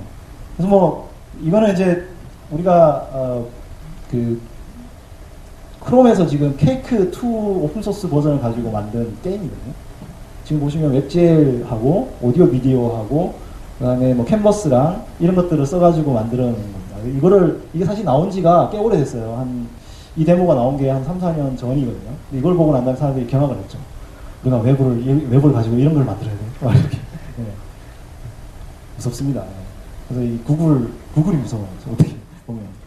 그래서 이런 어떤 기능도 하고 있고요. 그래서 이런 걸 가지고 최근에 라이트웨이트한 게임들을 HTML5에 갖고 있는 기술로 많이 만들어요. 그래서 여러분들 이제 뭐 심심하시면 HTML5games.com이라는 사이트 한번 가보십시오. 가보시면 과거에 우리가 이렇게 추억의 게임들, 갤라그 뭐 이런 것부터 해가지고 땅 따먹기 뭐부터 해서 뭐 그런 아주 작은 게임들이 많이 있어요. 테트리스는 뭐 당연하고. 그래서 그 웹으로 우리가 이렇게 체스부터 해서 이런 게임을 할 수 있는 그런 소스코드 다 오픈되어 있습니다. 소스코드 다운로드 할 수 있고, 열어서 카피 앤 페이스트해서 여러분들이 바꾸고 싶으면 바꾸시고 고칠 수 있어요. 그렇게 하는 그 리소스들이 지금 나와서 이제 리치웨어 애플리케이션하고 이제 이런 분들이 좀 있고요. 첫 시간 약간만 오버하고 시작하겠습니다. 그다음 세 번째가 뭐냐면 오프라인 애플리케이션인데, 웹의 가장 큰 단점이 뭘까요? 웹의 가장 큰 단점이 뭐냐면 웹서버 인터넷 연결이 안 되면 아무도 안 된다. 그죠? 인터넷 웹서버에 굉장히 디펜던시가 많이 걸려있죠. 그죠? 그게 가장 큰 문제입니다. 그리고 이제 오프라인에서 뭔가 이게 오퍼레이션이 안 된다는 거죠. 뭔가 열리는 것처럼 보였는데 그거는 쿠키예요. 근데 한번 다시 리로드하면 안 나와요. 뭐 그런 거죠. 그래서 이거를 해결하기 위해서 HTML5에 들어있는 것이 앱캐시라고 하는 기능입니다. 앱캐시라는 기능은 어떻게 되어 있냐면, 우리가 이제 여기 보시면 HTML5 독 타입이 정의가 되어 있죠. 정의가 되어 있고 뭐 쭉 있는데, 그 중에 하나가 뭐냐 하면 여기 보시면 어디 갔어? 생각이 네. HTML 가장 첫 번째 그 정의되어 있는 게 뭐냐면 매니페스트라고 하는 정의가 있습니다. 이 매니페스트는 card.manifest라고 하는 정의가 되어 있죠. card.manifest라고 하는 파일은 뭐냐면 이 카드 게임을 하기 위한 전체 자바스크립트라고 이런 그 애플리케이션입니다. 이 애플리케이션은. 근데 어떻게 하냐면 card.manifest라는 텍스트 파일을 하나 만들어요. 만들고 난 다음에 그걸 루트에다가 뭐라고 저장을 하냐면, 이 카드 게임을 하기 위한 전체 CSS, 자바스크립트, 이미지 이런 거를 쫙 리스트업을 합니다. 얘가 로컬에 그냥 혼자 널렁 있어도 돌아가는 그런 파일들을 다 리스트를 해요. 리스트를 하면 어떤 현상이 생기냐면 아까 그 매니캐스트라고 하는 여기를 만나면 브라우저가 이걸 다운로드 할 건지 물어봐요. 그래서 사람이 yes를 하면 어떻게 되냐면 여기 있는 파일들이 다 특정 저장소에 저장이 됩니다. 즉 다시 말해서 우리가 브라우저를 다운로드해가지고 저기 애플리케이션 어떤 프로그램 다운로드해가지고 설치하는 거랑 똑같은 현상이 일어나는 거예요. 그래가지고 그 파일들이 여러분들의 PC의 특정 저장소에 저장이 됩니다. 캐시가 아니라 특정 저장소에 안전하게 저장이 됩니다. 그러면 브라우저가 오프라인이 돼도 이 애플리케이션이 돌아갑니다. 아까 그 브라우저 그 URL 치면. 그러면 나중에 이게 업데이트는 어떻게 하나요? 이게 사실 소프트웨어가 바뀌면 사실 업데이트도 해야 되잖아요. 뭐 예를 들어 버전 업그레이드도 해야 되고. 그럼 어떻게 하냐면 여기 보시면 REV라고 하는 게 있어요. REV가 뭐냐면 리비전이거든요. 우리가 이제 변경사항을 얘기하는데 변경사항의 번호를 바꾸면 됩니다. 파일을 바꾸고 변경사항 번호를 바꾸면 다시 자동으로 다운로드를 합니다. 즉 다시 말해서 자동 업데이트를 합니다. 그러니까 여러분들의 애플리케이션을 여러분들의 고객의 PC에 설치를 할 수 있어요. 이 기능을 씁니다. 그래서 이 동작되는 거를 잠깐 먼저 보여드릴게요. 이게 이제 저희가 미즈넷에서 어떤 컨텐츠를 그냥 간단히 데모를 해드리는 건데요. 지금 보시면 이제 미즈넷에 이 사이트에 들어갔을 때 이 미즈넷 컨텐츠를 다운로드를 한번 했어요. 제가 이게 그 부분이 없어서 그런데. 그래서 이제 이 파일들이 전체 지금 현재 한번 아까 그 매니페스트에다가 했기 때문에 다운로드 됐습니다. 그리고 난 다음에 오프라인으로 바꾸는 거예요. 오프라인을 바꾸고 그리고 이제 뭐 이게 이제 데이터 뭐 접속이 안 되는 거죠. 이제 인터넷이 안 되는 거거든요. 승인을 하고 리로드를 저희 URL 리로드를 하면 브라우저가 이 URL에 대한 컨텐츠가 로컬에 있는지를 확인합니다. 그래서 로컬에 만약에 저장을 해놨으면 웹서버로 가지 않고 로컬에 있는 데이터를 그냥 봅니다. 즉 다시 말해서 오프라인 상태인데도 여러분의 그 어떤 서비스가 실제로 오프라인에서 돌아가는 거죠. 그런 어떤 게 가능합니다. 브라우저 단에서의 어떤 데이터가 가능하고 그러면 데이터 그럼 웹페이지만 저장할 수 있느냐? 그렇지도 않아요. HTML5에서 제공해주는 API 중에 뭐가 있냐면 이 돔 스토리지라고 하는 저장소가 있습니다. 돔 스토리지는 여러분들 우리가 대부분의 컨텐츠를 저장할 때 어디에 저장하냐면 쿠키에다 저장을 하거든요. 아주 간단한 쿠키에 넣어가지고 인증 뭐 데이터도 갖고 오고 그렇게 하는데 저장소가 아예 존재를 해요. 브라우저 안에 데이터베이스 저장소가. 그래서 여기 세션 스토리지랑 여기 보시면 세션 스토리지랑 로컬 스토리지라고 하는 아주 간단한 데이터를 저장하게 하는 저장소가 존재합니다. 그래서 데이터를 넣거나 빼거나 할 수가 있습니다. 그리고 한 발 더 나아가서 데이터베이스, 실제로 SQL 데이터베이스를 제공해요. 뭐 모든 브라우저가 제공하지 않고 지금 현재는 이제 사파리하고 크롬만 제공하는데 이 브라우저에서 실제로 우리가 데이터베이스를 테이블을 만들고 여기 DB를 넣고 자바스크립트로 select 별 from 뭐 이렇게 딱 하면 데이터를 얻어올 수 있습니다. 즉 다시 말해서 웹서버에 있는 데이터를 여기다가 로컬에 있는 데이터베이스에다가 저장을 하고 물론 웹서버에 있는 모든 데이터는 아니겠죠. 나의 데이터만 들어가는 거고 나의 데이터에 최근의 데이터만 들어갈 수 있겠죠. 만약 사용서 유저빌리티 때문에라도.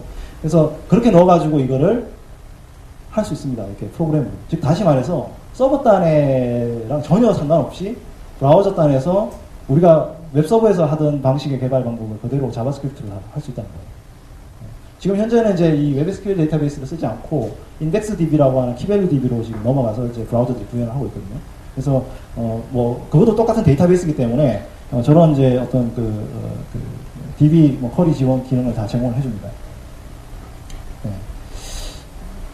그리고 이제 몇 가지 이제 조금 더 인터랙티브한 기능들만 좀 소개를 해드리면 인풋 타입이 뭐 파일인 경우에 멀티플이라고 설정을 하면 파일 여러 개 설정할 수 있습니다. 이게 원래는 인풋 타입의 파일이면 하나밖에 안 나오잖아요. 하나밖에 못 넣어요, 파일을. 근데 여러 개 설정해가지고 이렇게 파일을 이렇게 불러올 수도 있고요. 그 다음에 드래그 앤 드랍도 가능합니다. 드래그업이라는 걸 하면 제가 마우스로 얘를 드래그업을 해가지고 여기다 집어넣고 이런 것도 가능합니다. 그런 설정도 있고요. 그리고 뭐 지오로케이션, 즉 다시 말해서 우리 위도 경도 좌표를 얻어가는 지오로케이션 기능도 지금 제공하고, 네, 그래서 이건 넘어가고요. 그래서 그런 기능을 통해 가지고 우리가 어떤 별도 완전히 새로운 기능을 제공을 해주는데, 그리고 이제 이제 마지막으로 이게 웹소켓이라고 하는 겁니다. 우리가 지금까지는 사실은 서버랑 통신을 할 때는 AJAX라고 하는 기술 기법을 통해서 통신했거든요. 근데 AJAX가 HTTP 기반이기 때문에 그 좀 이렇게 문제가 많아요. 뭐 리얼타임으로 채팅을 한다거나 아니면 뭐 데이터를 계속 보내고 받고 할 때는 HTTP가 이렇게 별로 이렇게 효용성이 없거든요. 그래서 이거는 뭐냐면 별도로 우리가 어떤 소켓 그 통신을 정의를 하고 그 소켓 따라서 통신을 할 수 있는 겁니다. 이제 이 예제는 뭐냐면 웹소켓이라는 서버를 하나 두고요. 웹소켓이 지원하는 브라우저, 그러니까 하고 브라우저들을 하고 그다음에 아이폰하고를 통신을 하는 거예요. 즉 다시 말해서 지금 아이폰에 보면 이게 뭐죠? 이게 이렇게 움직이는 좌표를 이게 해주는 게 있잖아요. 센서가 있잖아요. 그 센서를 이 센서가 웹소켓 데이터에 보내고 그거를 얘한테 풀링을 하는 겁니다. 즉 다시 말해서 이 브라우저들이 있고 서버 클라이언트가 4개고 웹소켓 서버가 하나 있는 거예요. 그래서 서로 이렇게 주고받고 막 하고 있는 거죠. 그래서 게임이 게임이 가능한 거예요. 이게 웹소켓으로 만드는 거예요. 플러그인 전혀 필요 없고 브라우저에 있는 네이티브 기능 그리고 서버 쪽에는 그 웹소켓 서버가 하나 있어서 그 걔가 이제 컨트롤하는 거죠. 그래서 이런 게 가능합니다. 그래서 조금 시간이 지났습니다만은 우리가 웹 개발하는 방식이 완전히 바뀌었어요. 지금의 패턴이. 과거에 뭐 여기 웹 개발하시는 분들 계시니까 아시겠지만 서버 단에서 우리가 MVC 프레임워크에 뭐 .NET이나 스프링이나 스트러치 같은 게 백엔드 개발 기술에다가 프론트엔드 써가지고 뭐 구조 표현 뭐 CSS랑 HTML이랑 자바스크립트 분리해가지고 그냥 만들고 브라우저에는 이 페이지 보내주고 계속 왔다 갔다 하고 뭐 필요하면 플래시 플러그 보내주고 요게 아주 그냥 전통적인 그냥 개발 방법이었거든요. 그러다가 우리가 한 2005년도 6년도 되면서 뭐 어떻게 바뀌었냐면 AJAX라는 게 도입이 됐어요. 그래가지고 일단 웹페이지를 한번 읽어요. 읽은 다음에 브라우저 단에 이런 컨텐츠들이 들어와 있습니다. 그죠? 그런 다음에 필요한 데이터들은 이렇게 AJAX를 통해서 서버하고만 통신하는 거죠. 즉 다시 말해서 웹 컨텐츠를 한번 저렇게 보내고 난 다음에는 이 서버 단하고만 이렇게 통신하는 그런 어떤 상태가 됐죠. 그럼에도 불구하고 문제가 뭐냐면 이런 거는 서버하고 연결이 안 되면 여전히 아무런 동작을 못하는 컨텐츠가 저쪽 가 있긴 하지만 동작을 못하는 그런 상태죠. 그래서 뭐 AJAX로 주로 애플리케이션 만들고 뭐 한메일 익스프레스나 지메일이나 뭐 구글 맵이나 다 이런 종류입니다. 그죠? 근데 최근 들어서는 우리가 HTML5 기반의 웹 개발을 하면 다 저쪽에 가 있어요. DB도 여기 와 있죠. 그죠? 그 다음에 이 웹페이지를 아예 인스톨도 할 수 있죠. 그 다음에 뭐 AJAX만 뿐만 아니고 웹소켓도 되니까 AJAX 말고도 다른 것도 돼요. 다른 것도 되고 파일 API에 드래그 앤 드랍 할 수 있으니까 인터랙티브 한 것도 되죠. 지오로케이션도 되고 CSS3 되니까 트랜지션도 가능하죠. 웹GL 되니까 3D도 가능하죠. 그러다 보니까 여기 서버 하는 일이 없어요. 서버 개발자들 진짜 앞으로 진짜 할 일이 없어요. 재미없는 날이 올 가능성이 큽니다. 네, 사실상. 지금 모든 기술들이 다 어디 있냐면 프론트엔드 기술로 지금 다 집중하게 됐습니다. 네. 물론 그럼에도 불구하고 서버 단에 여전히 이슈들은 있어요. 뭐 최근에 대용량 데이터 처리, 뭐 트위터나 페이스북 같은 회사들 같은 경우, 뭐 클라우드라든지 아니면 뭐 노에스케일이니 뭐 이런 식의 어떤 그런 쪽의 어떤 그 기술적 이슈가 이제 상존하긴 합니다만은 최근 몇 년간 모든 기술의 웹 기술의 초점은 프론트엔드 쪽으로 가 있고 그쪽의 기술들이 많이 포커싱이 되어 있습니다. 그래서 사실 다음 같은 회사도 개발자들이 과거에는 백엔드에서 했었죠. 프론트엔드 개발, 여기 혹시 뭐 마크업 개발하시는 분들 있으신지 모르겠는데, HTML 마크업하고 그냥 이런 사람들은 뭐 계약직으로 뭐 있었고, 월급도 짜고, 막, 정직원도 안 되고, 이랬었거든요. 그게 제가 그게 2004년도, 2005년도였습니다. 다음에 같은 큰 회사여도. 네. 근데 지금 어떤 상태냐면, 그 FT 센터가 별도로 있습니다. 그래서 거기 인원만 150명 인원가. 네. 그리고 거기에 있는 많은 개발자들 중에 일부는 백엔드 개발하던 사람들이 가서 개발합니다. 그래서 제가 이제 CTO 스텝으로 이제 좀 몇 년 일을 했었는데, 이제 가장 그 큰 문제 중에 하나가 뭐냐면, 직군을 옮기는 거거든요. 예를 들어 뭐, 여러분들도 개발하다가 마케팅 가면은 월급을 깎나요? 올려줬나요? 그건 잘 모르겠는데, 마크업 개발하는 사람들 개발하겠다고 인터뷰를 보면 어떻게 해야 됩니까? 뭐 일단은 이제 잘라요. 왜냐면 개발 실력이 안 된다고 보니까, 뭐 기본적으로. 뭐 솔직히 말해서. 근데 이제 백엔드 개발하는 애들이 자바스크립트 개발하겠다고 마크업 프론트엔드 쪽으로 가겠다고 그러면 이거는 당연히 연봉을 내려야 되죠. 그죠? 직분을 이렇게 약간 하향, 뭐 우리가 봤을 때 하향 기술 쪽으로 가니까.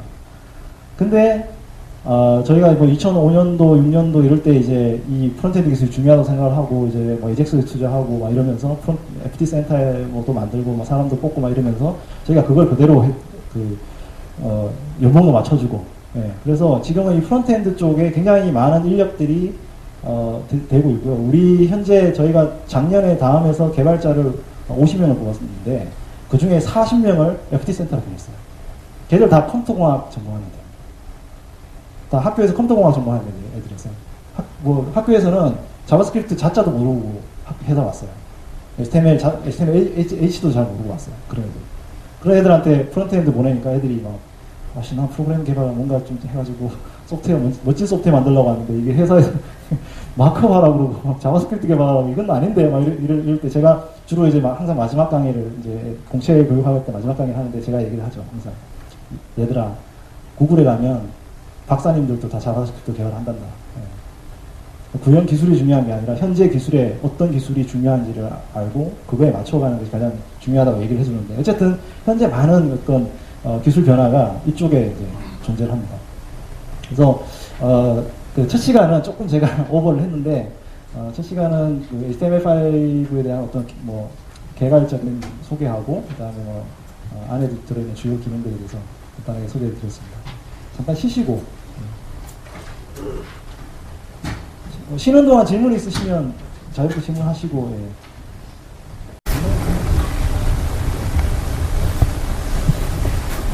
네, 이어서 계속 진행을 할게요. 두 번째 시간은 이제 뭐 앞 시간은 제가 HTML5에 대한 뭐 좀 장한 얘기들을 조금 했고 안에 들어있는 그 기능들에 대해서 좀 소개를 해드렸고요.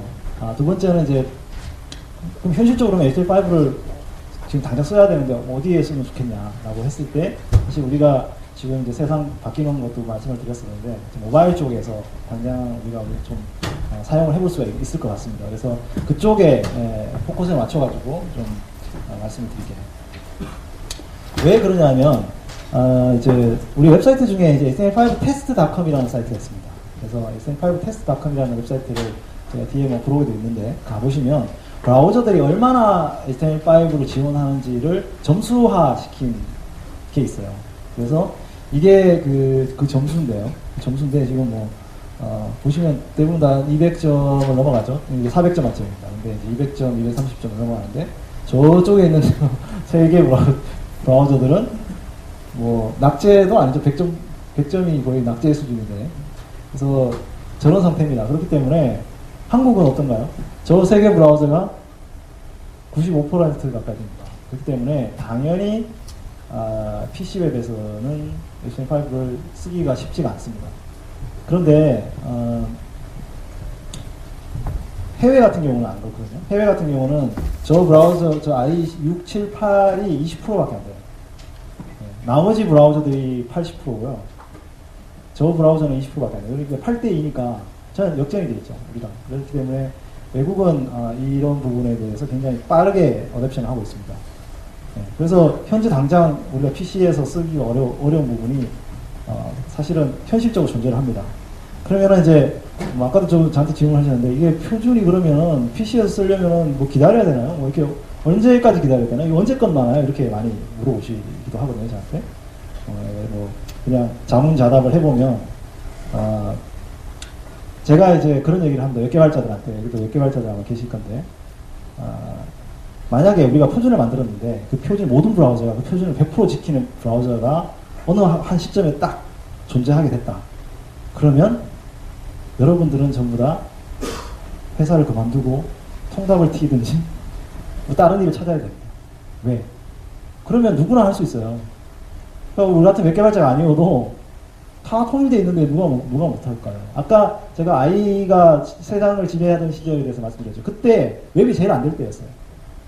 웹이라는 데 혁신이 없고 가장 뭔가 뭐 비즈니스도 뭐 이렇게 지원찮고 사람도 커리어 패스도 안 되는 때가 그때였어요. 근데 지금처럼 막 혼란스러울 때가 사실은 오히려 기회가 있는 거죠. 네. 모든 혼란 속에서 기회가 있는 겁니다. 여러분들이 브라우저, 지금 현재 많은 브라우저들이 지원을 해주고 안 해주고 막 이런 차이가 있는데 그런 것들을 잘 알고 지원을 하는 것이 여러분들 사장님이 여러분들한테 돈 주는 이유입니다. 그걸로 먹고 사는 거예요, 사실. 그렇기 때문에 표준이 완벽하게 100% 되는 날을 기다리시면 안 됩니다. 그때는 은퇴해야 되는 날이에요, 사실상. 그래서 우리가 이 브라우저 그런 날은 존재하지 않아요. 예. 어떤 모든 브라우저가 100% 어떤 표준을 100% 지켜가지고 그걸 다 쓰는 기술로 기다려보겠다. 이거는 그런 날은 절대로 오지 않습니다. 제가 그걸 확연할 수 있습니다. 그렇기 때문에 우리가 해야 될 것은 뭐냐면 우리가 원하는 타겟 고객들, 내가 어떤 뭔가 하는 타겟 고객들이 어떤 새로운 기술을 가지고 소구할 수 있는 애들이고 걔들한테 그 플랫폼을 쓰고 있는 애들이고 그러면 우리가 그 기술을 조금이라도 앞서서 만들어서 다른 경쟁자들보다 좀 더 빠른 기술을 어댑션 해가지고 뭔가 기회를 만들 수 있느냐 거기에 달려있는 거죠, 사실상. 그래서 지금 I가 안 되니까 I 될 때까지 기다리자, 이거는 아닌 거죠. 예를 들어 지금 파이어폭스나 뭐 사파리나 이런 사용자들한테 예를 들어 여러분들 지메일을 혹시 쓰시는지 모르겠는데 지메일에 가면은 그 지메일 쓰시다 보면은 뭐 안 써보셔서 잘 모르실지도 모르는데 파이어폭스나 크롬을 쓰는 사람들은요 드래그 앤 드랍이 됩니다. 이렇게 원래 우리가 드래그 앤 드랍을 하면 어떻게 해야 됩니까? 액티브엑스 컨트롤 깔아야 돼요, IE에서. 그죠? 그래야 드래그 앤 드랍이 됩니다. 밖에 있는 이 파일이 안에 들어갑니다. 그런데 파이어폭스나 크롬 쓰는 사람들은 지메일에서 드래그 앤 드랍을 해서 첨부 파일 쪽에 갖다 놓으면 그게 파일이 쭉 들어가요. 아까 그 드래그 앤 드랍 API를 써서 만든 거거든요. 드래그 앤 드랍과 파일 API를 써가지고. 그러면은 파이어폭스하고 사파리 쓰는 사람들은, 크롬 쓰는 사람들은 아이 쓰는 사람들보다 더 나은 유저 익스피리언스를 느끼는 거예요. 프로그램도 안 깔았는데 들면 될 텐데. 그죠? 그런 걸 노리셔야 됩니다.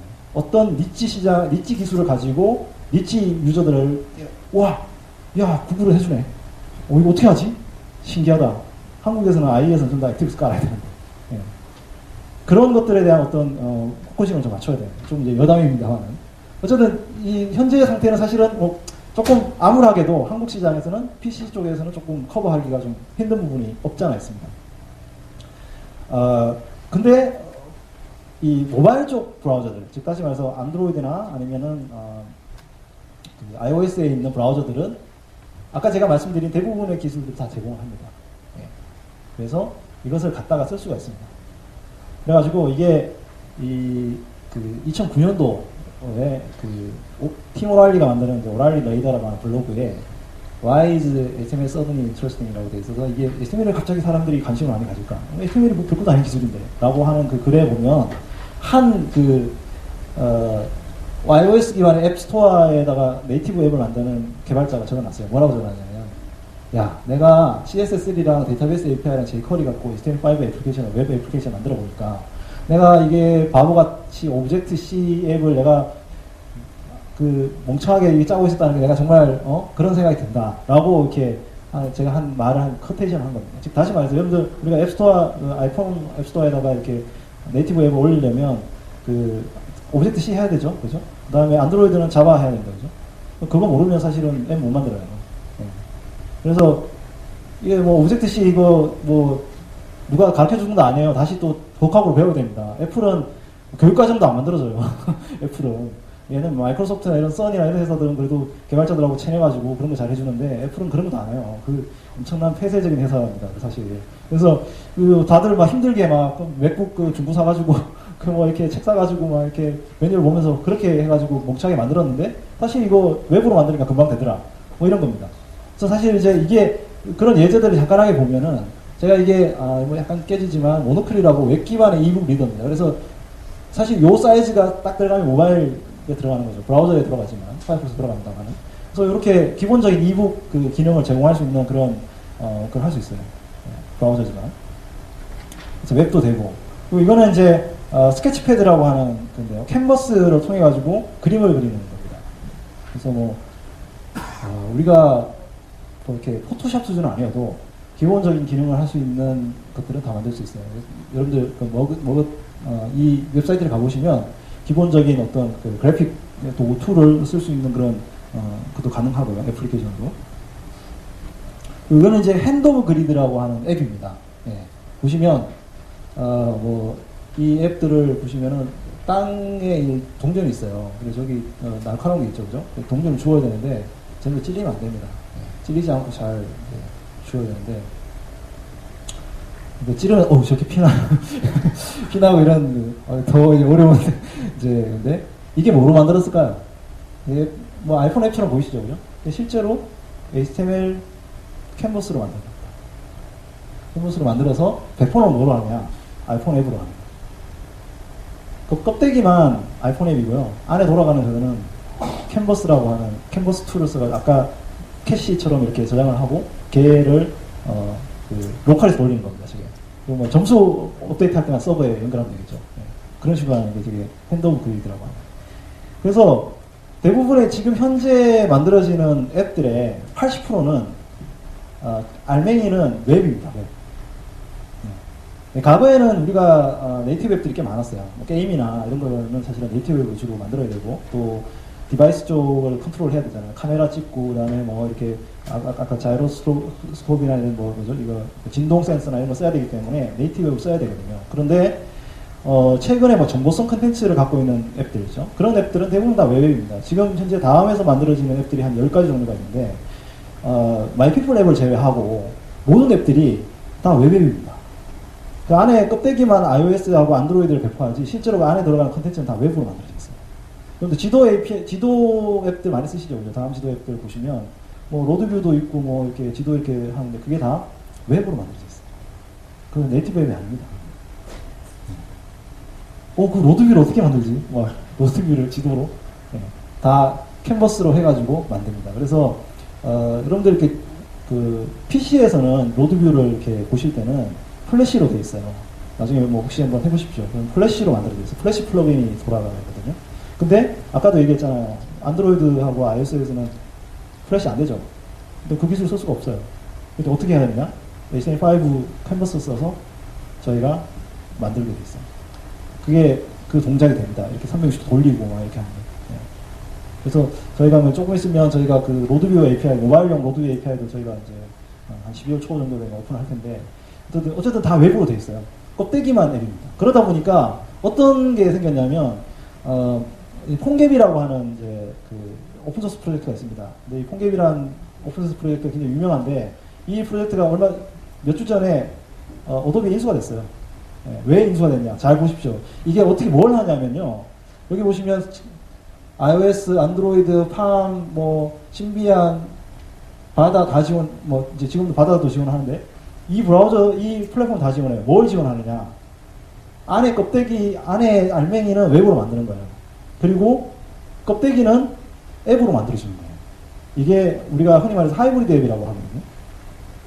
그러면 여러분들이 폰갭을 쓰시면 여러분들 웹으로 만약에 어떤 컨텐츠를 만들잖아요. 만든 다음에 폰갭을 만들어서 하시면 이런 앱들을 다 빌드를 해줍니다.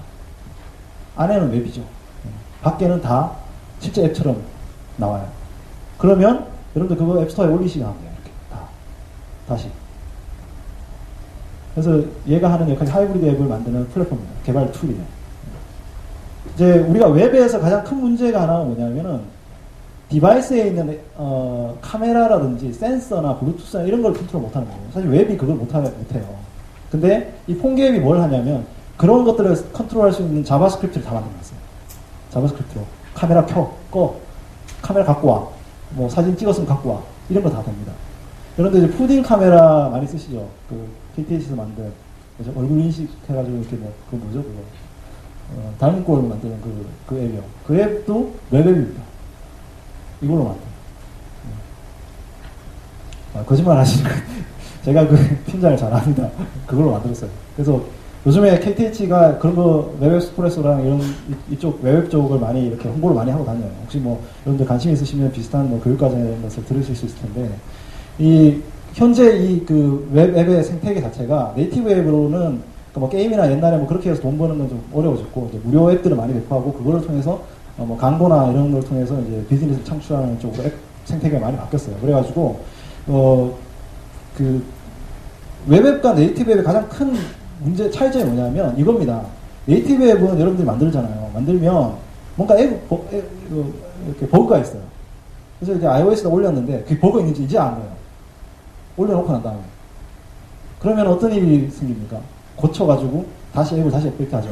그러면은 일주일 후에 뭐 여러분들 유명하지 않으면 애플이 한 일주일은 걸려요. 그럼 일주일 동안 어떤 일이 생기냐면 야 이것도 앱이라고 만들었냐 죽었다 별 하나 뭐 이런 일이 생겨요. 그럼 여러분들 앱은 이제 끝난 거예요. 처음에 유저들한테 소구가 안 되니까. 그죠? 그러니까 이게 버그 업데이트 할 때 하는 동안에 뭐 유저들 이미 다 망한 겁니다. 근데 웹앱을 이제 장점은 뭘까요? 껍데기는 이제 그냥 앱이니까 상관없는데 안에 들어가는 건 여러분들이 언제든지 업데이트를 할 수 있어요. 아까처럼 뭐 HTML 업데이트 할 수 있고 외부 서버로 업데이트 할 수 있고 그러니까 버그를 바로바로 고칠 수 있죠. 물론 이제 단점도 있어요. 아까 제가 말씀드린 대로 뭐 디바이스 쪽의 단점이 이런 것도 단점이 있긴 한데 어쨌든 여러 가지 측면의 장점이 있기 때문에 현재 많은 앱들이 저는 하이브리드 앱으로 만들어지고 있습니다. 그래서 뭐 장기적으로는 그런 생각이 듭니다. 이게 현재는 모바일 웹에서 HTML5 기술들을 사용해서 하이브리드 웹앱을 만드는 것이 가장 현실적인 대안입니다. 현실적인 대안인데 지금 현재 뭐 이게 어제 제가 캡처를 해봤는데 오페라랑 사파리랑 파이어폭스랑 크롬이랑 대략 한 200에서 300점까지 점수가 나옵니다. 그죠? 그리고 이게 i10의 i10.0의 프리뷰 2입니다. 이게 한 3개월 전에 나온 거거든요. 아마 내년에 정식 버전이 나올 거라고, i10이 정식 나올 거라고 생각이 드는데 점수가 대략 비슷하게 나와요. 이제. 다시 말해서 우리가 내년 이후에도 데스크탑 또는 새로운 플랫폼이 있어요. 뭐 크롬 OS나 뭐 이런 새로운 우리가 전혀 예상 못했던 데스크탑 OS가 있는데 그런 OS에도 충분히 HTML5로 뭔가를 만들어도 충분히 커버가 가능하겠다. 그리고 여러분들 우리가 보셔서 아시잖아요. 2년 동안 어떻게 세상이 바뀌었는지 그죠? 한번 훅 갑니다 그냥 다. 제가 보기에는 요런 때처럼 이렇게 뭐 어제도 선거가 끝나고 한 방에 훅 갔잖아요. 그죠? 이거는 세상이라는 게 우리가 이렇게 안 바뀔 때는 진짜 안 바뀌다가 바뀔 때는 확 바뀌어요 그냥. 이게 진짜 무서운 거거든요. 거기를 우리가 준비를 해야 된다는 거죠 항상. 뭐 세상 안 바뀔 때는 그냥 노는 게 아니라 준비를 해야 된다는 거죠. 그래서 이게 가능하다라고 생각됩니다. 또 한 가지 이제 앱 생태계 관련해서 한 가지 좀 얘기를 해보면 이 아저씨가 또 나왔죠. 아까 익숙하시죠 그죠? 빅 분더트랍니다. 이 아저씨가 구글의 CTO신데 2009년도 7월에 모바일 비트라는 컨퍼런스에 앉아가지고 얘기를 하는데 이 아저씨가 뭐라고 얘기를 했냐면 앱스토어가 미래가 아니다 이렇게 얘기를 했어요. 구글의 CTO인데 이제 2009년을 이렇게 좀 돌이켜봐 그러면 이게 2년이 워낙 빨리 가가지고 2009년이 어떤 상황이었는지 2009년 9월이면 7월이면 어떤가요? 한국에 아직 아이폰이 안 나왔답니다. 그죠? 2009년 12월이 돼서 아이폰이 나왔으니까 저도 딱 2년 됐는데 아이폰이 근데 아이폰이 나오지 않았고 근데 한국의 상황은 어땠냐면 아이폰으로 게임을 만들어서 앱스토어에 올리면 대박 난다더라가 확 뜨고 있을 때였어요. 2009년도. 개발하신 분들은 뭐 그때 조금 기억이 나실지 모르겠는데. 그래서 우리나라에 어떤 붐이 불었냐면 중고 맥북 시장이 막 엄청나게 하락세를 따르고, 네. 그래서 막 개발자들이 게임 만들어가지고 막 앱스토어에 올려가지고 대박 터트리고 회사 나오고 막, 네. 몇몇 돈 번 사람도 있어요. 네. 그런 사람들이 대박 터트리던 그 시기였거든요. 뭐 이렇게 앱스토어 가지고 애플이 드디어 한 건 올린 거죠. 앱스토어 가지고 엄청나게 돈 많이 주고 개발자한테 돈 주고 막 이럴 때거든요. 딱 그런 시점에 이 아저씨가 앱스토어가 미래가 아니다 또 또 무슨 이제 또 귀신 나락가는 소리 하고 있냐 또 이런 이제 얘기를 들었겠죠 그 당시에. 근데 이게 현실화가 언제 됐냐면 그 뒤로 한 1년 후에 현실화가 됐습니다. 그 현실이 뭐로 됐냐면 크롬 OS라고 하는 걸 됐어요. 크롬 OS라고 들어보셨을 거예요. 크롬은 뭡니까? 크롬은 구글이 만드는 브라우저 이름이죠. PC에 깔아서 쓸 수 있는 브라우저입니다. 크롬 OS는 뭘까요? 그러면 그 브라우저가 OS인 거예요. 네. 그냥 컴퓨터를 켜면 브라우저만 나와요. 딸랑. 네.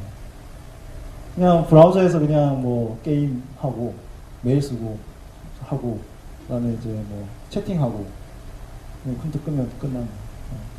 이게 얼마 전에 몇 개월 전에 이제 삼성에서 크롬북이라고 나왔잖아요. 크롬북이라는 그 단말이 나왔는데 그 단말이 크롬 OS에서 나와요. 국내도 시판됐어요. 혹시 보신 적이 있으신지 모르겠네요. 켜면 빨리 켜지긴 해요. 한 10초 만에 확 켜져요. 그리고는 브라우저가 덜렁 나와요. 정말 웃긴 브라우저. 웃긴데.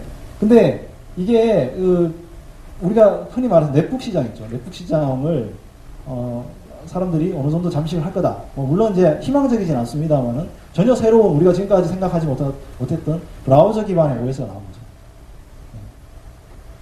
이게 이제 하나의 또 큰 그겁니다. 그래서 이 플랫폼을 간단하게 보면 리눅스 커널 위에다가 브라우저 올리고 그게 웹 서비스 하는 게 다입니다. 진짜 간단한 구조예요. 그리고 난 다음에 얘들이 뭘 만들었냐면 크롬 웹스토어를 만들었어요. 그래서 이게 원래 이제 구글 I/O 행사에서 크롬 웹스토어로 공식적으로 저희가 얘들이 발표를 했는데, 다시 말해서 크롬을 쓰는 유저들 애플리케이션 스토어를 만든 거예요. 지금 크롬 유저가 굉장히 늘어났어요. 한 최근 1년 사이에 뭐 전 세계 점유율이 지금 10% 넘어갔거든요. 그래서 유저가 8천만 명이 넘는다. 그러니까 뭐 적지 않죠. 여러분들 크롬 쓰시면 많죠? 그죠? 네, 크롬 쓰시면 크롬 앱스토어 가보시면 다운로드 해가지고 이렇게 설치해가지고 애드온 설치하듯이 설치해서 쓰는 기능들 뭐 메일 알림이나 뭐 이런 것도 굉장히 많습니다. 그래서 뭐 가장 뭐 대표적으로 항상 웹스토어 하면 뜨면 항상 이거 올라가야 돼요.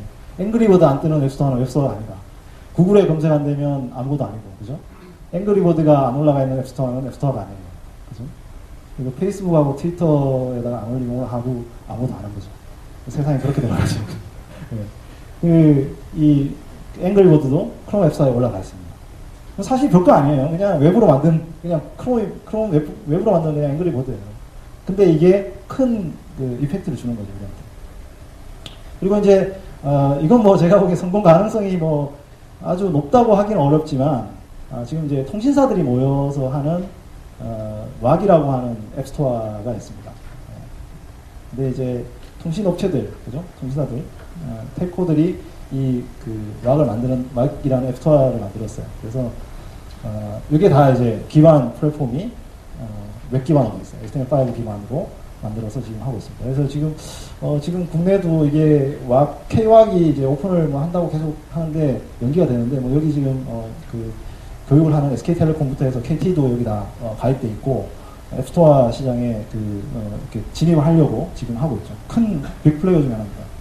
제가 또 이제 모질라에 있으니까 모질라 얘기 안 할 수 없죠. 이게 사실은 앱스토어라는 시장이란 게 제가 지금 안드로이드를 빼놨는데, 그 안드로이드 빼놓은 이유는 이제 아무래도 네이티브 앱스토어이기 때문에. 그런데 앱스토어 시장은 사실은 굉장히 아주 폐쇄된 플랫폼입니다. 그러니까 어떤 한 사업자가 그 플랫폼을 지배적으로 사업을 하고, 그 다음에 거기에 서드파티들이 하는 건데, 누구나 웹스토어를 만들 수 있지 않겠냐? 우리가 웹으로 만약에 할 수 있다면? 라는 것이 모질라의 생각이고, 그 오픈소스 프로젝트의 대부분의 생각은 뭐냐면, 뭐든지 대안이 존재해야 된다. 우리가 어떤 그 독점에 항상 휘달리면 소비자가 항상 피해를 받는다는 게 누구나 아는 진리잖아요. 그렇기 때문에 항상 우리가 뭔가 다른 걸 선택할 수 있는 대안이 필요하다라는 게 이제 오픈소스 진영에서의 항상 생각. 오픈소스 자체가 그 소프트웨어 플랫폼의 대안이었기 때문에, 그래서 상용 소프트웨어의 대안이었기 때문에 이 앱스토어의 대안으로서 이제 오픈 웹 앱스라고 하는 그 프로젝트를 진행하고 있습니다. 네, 뭐 아직까지는 활발하게 진행은 안 되고 있지만, 만약 여러분들이 뭐 어떤 플랫폼 사업자인데 앱스토어를 한번 웹 기반의 스토어를 한번 만들고 싶다고 하면 이쪽을 충분히 이렇게 한번 살펴보실 필요가 있습니다. 그리고 그 모질라도 파이어폭스 브라우저잖아요. 그러니까 파이어폭스 브라우저 OS를 띄우면 파이어폭스 브라우저가 나오는 크롬 OS랑 똑같은 그런 OS를 만들어 보자라는 프로젝트도 있습니다. 그래서 이게 부트2 게코라고 해서 그 모질라의 코드 네임이 모질라의 그 소스 코드 네임 게코입니다. 이제 뭐죠? 그 도마뱀 게코인데, 그 부트 게코가 뭐냐면 파이어폭스를 이렇게 OS로 띄우는 그런 이제 프로젝트를 지금 또 진행을 하고 있어요. 그래서 뭐 많은 이제 서드 파티들이 관심이 있죠. 크롬 OS처럼 이렇게 관심이 있고요. 이런 쪽에 이제 진행을 하고 있습니다. 그래서 지금 보시면 굉장히 다양한 활동들이 지금 진행이 되고 있는데, 많은 쪽이 안드로이드나 iOS처럼 독립적인 어떤 폐쇄된 어떤 망을 쓰는 사업자들하고, 앱스토어 사업자들하고, 그 다음에 웹앱을 기반으로 하는 사업자들로 크게 나눠지고 있어요. 물론, 아까 말씀드린 대로 독립적인 그 폐쇄된 플랫폼에도 웹을 기반으로 하는 하이브리드를 만들 수는 있습니다. 그렇게 여러분들이 충분히 배포할 수 있고요. 할 수 있지만, 웹만 갖고도 충분히 배포되는 그런 앱스토어 시장도 열리고 있다는 거죠. 대안적으로 열리고 있다는 거고, 한 2년 전에 이제, 작년인가요? 스티브 잡스 아저씨가 WWDC에 나와서 뭘 발표했냐면, 아이에드라고 하는 걸 발표했어요. 아이에드가 뭔지 아십니까? 아이에드가 뭐냐면, 광고 플랫폼이에요. 근데, 뭐 광고 플랫폼들이 있습니다. 앱 기반의 광고 플랫폼들 뭐 애드복도 있고요. 다음에서 뭐죠? 아담 회사 서비스도 있어요. 아담이라는 플랫폼이 있어요. 그래서 자기 여러분들 앱에다가 배너 같은 거를 이렇게 달 수 있는 그런 이제 플랫폼들이 있습니다. 애드복하고 아담 같은 게 있는데 구글이 직접 광고 플랫폼을 해보겠다라고 해서 아이헤드라는 걸 만들었어요. 그래서 죄송합니다. 애플이 이렇게 뭐 디즈니나 이런 큰 회사들이 이렇게 섭외를 해가지고 여러분들 같은 그 개발자들한테 이 광고 플랫폼 제공해주고 광고가 많이 달리면 돈 주고 그렇게 하는 걸 만들었죠. 저거 아이헤드 오픈하고 난 다음에 많은 그 사람들이 이런 얘기를 했어요. 야, 드디어 구글이 광고 시장에 진입을 한다. 광고 시장은 누구 거죠? 구글 겁니다. 애플은 사실은 OS 회사죠. OS 소프트웨어 회사인데 배너 광고도 그렇고 검색 광고도 그렇고 다 구글이 먹고 있어요 지금. 그 광고 시장 온라인 광고 시장의 100%가 다 구글 겁니다. 지금 거의 100%예요. 사실상 그래요.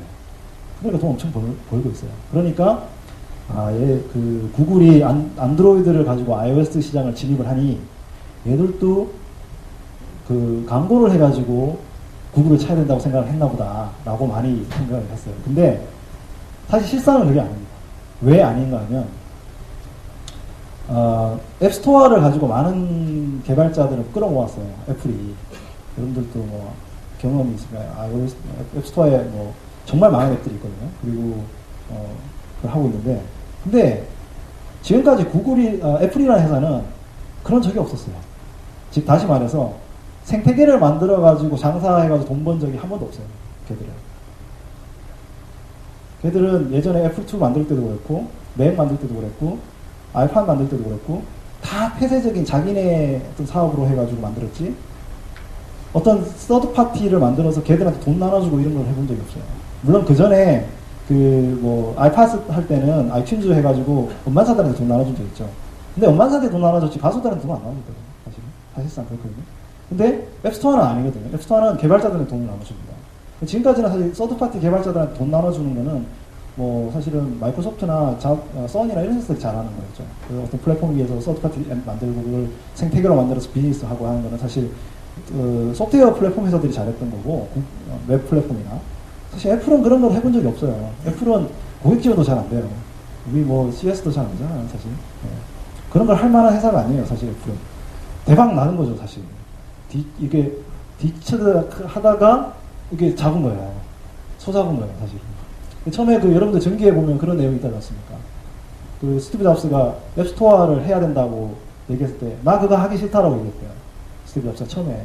근데 이제 경영진들이 해야 된다고 그래가지고, 억지로 하게 됐다는 거죠. 회사가 그런 회사입니다, 원래. 그러니까 사실은 처음 해보는 거예요, 이런 거를. 그러니까 앱스토어에다가 지금 여러분들 뭐 앱 올리면 저들 마음대로 자르잖아요. 뭐 기준도 이거 만들었다가 없앴다가 다시 넣었다가 뺐다가 막 그러잖아요. 그죠? 그러니까 뭐 사실은 개발자들한테 뭔가 일관성 있는 뭔가 서비스를 해주는 그런 어떤 관념을 갖고 있는 회사가 아니에요. 원래 애플은. 제가 애플을 욕하려고 하는 게 아니라 애플은 그런 쪽보다 다른 쪽이 장점이 있는 회사죠. 원래 그런 장점이 있는 회사는 아니었다는 거죠. 그러다 보니까 사실 대박이 터졌는데 좋은데 가다 보니까 점점 개발자들한테 주는 돈이 적어들어요. 물론 롱테일로 보기 때문에 굉장히 전체 규모는 커지지만 개발자들이 올려가지고 처음에 1,000불, 2,000불 벌다가 뭐 3불, 4불 벌면 여러분들 개발자가 올리겠어요, 앱을? 안 올리죠. 롱테일로는 많이 규모는 커지는데 한 대박 터트리는 앱은 잘 안 나온다는 거예요. 그러면 마켓에다가 투자해가지고 앱을 올리니 다른 거 하는 게 나아요, 사실상. 그러니까 점점 그런 앱이 빠지는 거죠. 왜 아이헤드를 만들었냐면 자기네들이 한번 그렇게 잡았던 개발자를 놓치면 안 되는 거죠. 이게 뭐 약간 뭐 경쟁시장에 진입한다는 그런 리스크가 있다 하더라도 어쨌든 간에 이 생태계를 가져가야 된다라고 하는 그런 생각이 있는 겁니다. 그래서 아이헤드가 나온 거죠. 구글을 어떤 뭐 대응하기 위해서 하는 거예요.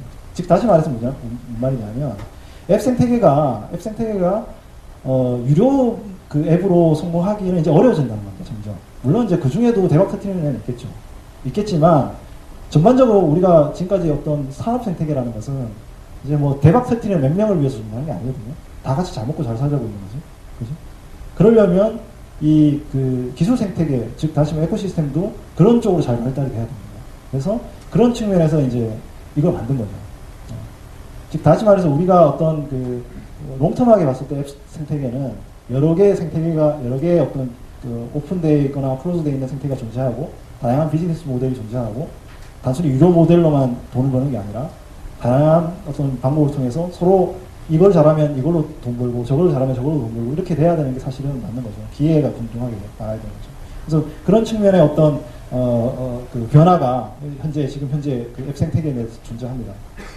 그리고 뭐 이건 뭐 간단하게 뭐 설명을 드리면 웹이 사실은 웹이 안 되는 것들이 이런 거예요. 그러니까 아까 말씀드린 대로 디바이스에 있는 부분을 못 건드리는 거죠. 뭐 캘린더나 뭐 이런 컨택이나 카메라나 파일 시스템이나 아니면 엑셀러레이터나 이런 그 오리엔테이션이나 이런 것들을 그 컨트롤 못 하는 건데 그런 부분들은 점점 새로운 표준들이 나오면서 점점 좋아지고 있는 그런 상태입니다.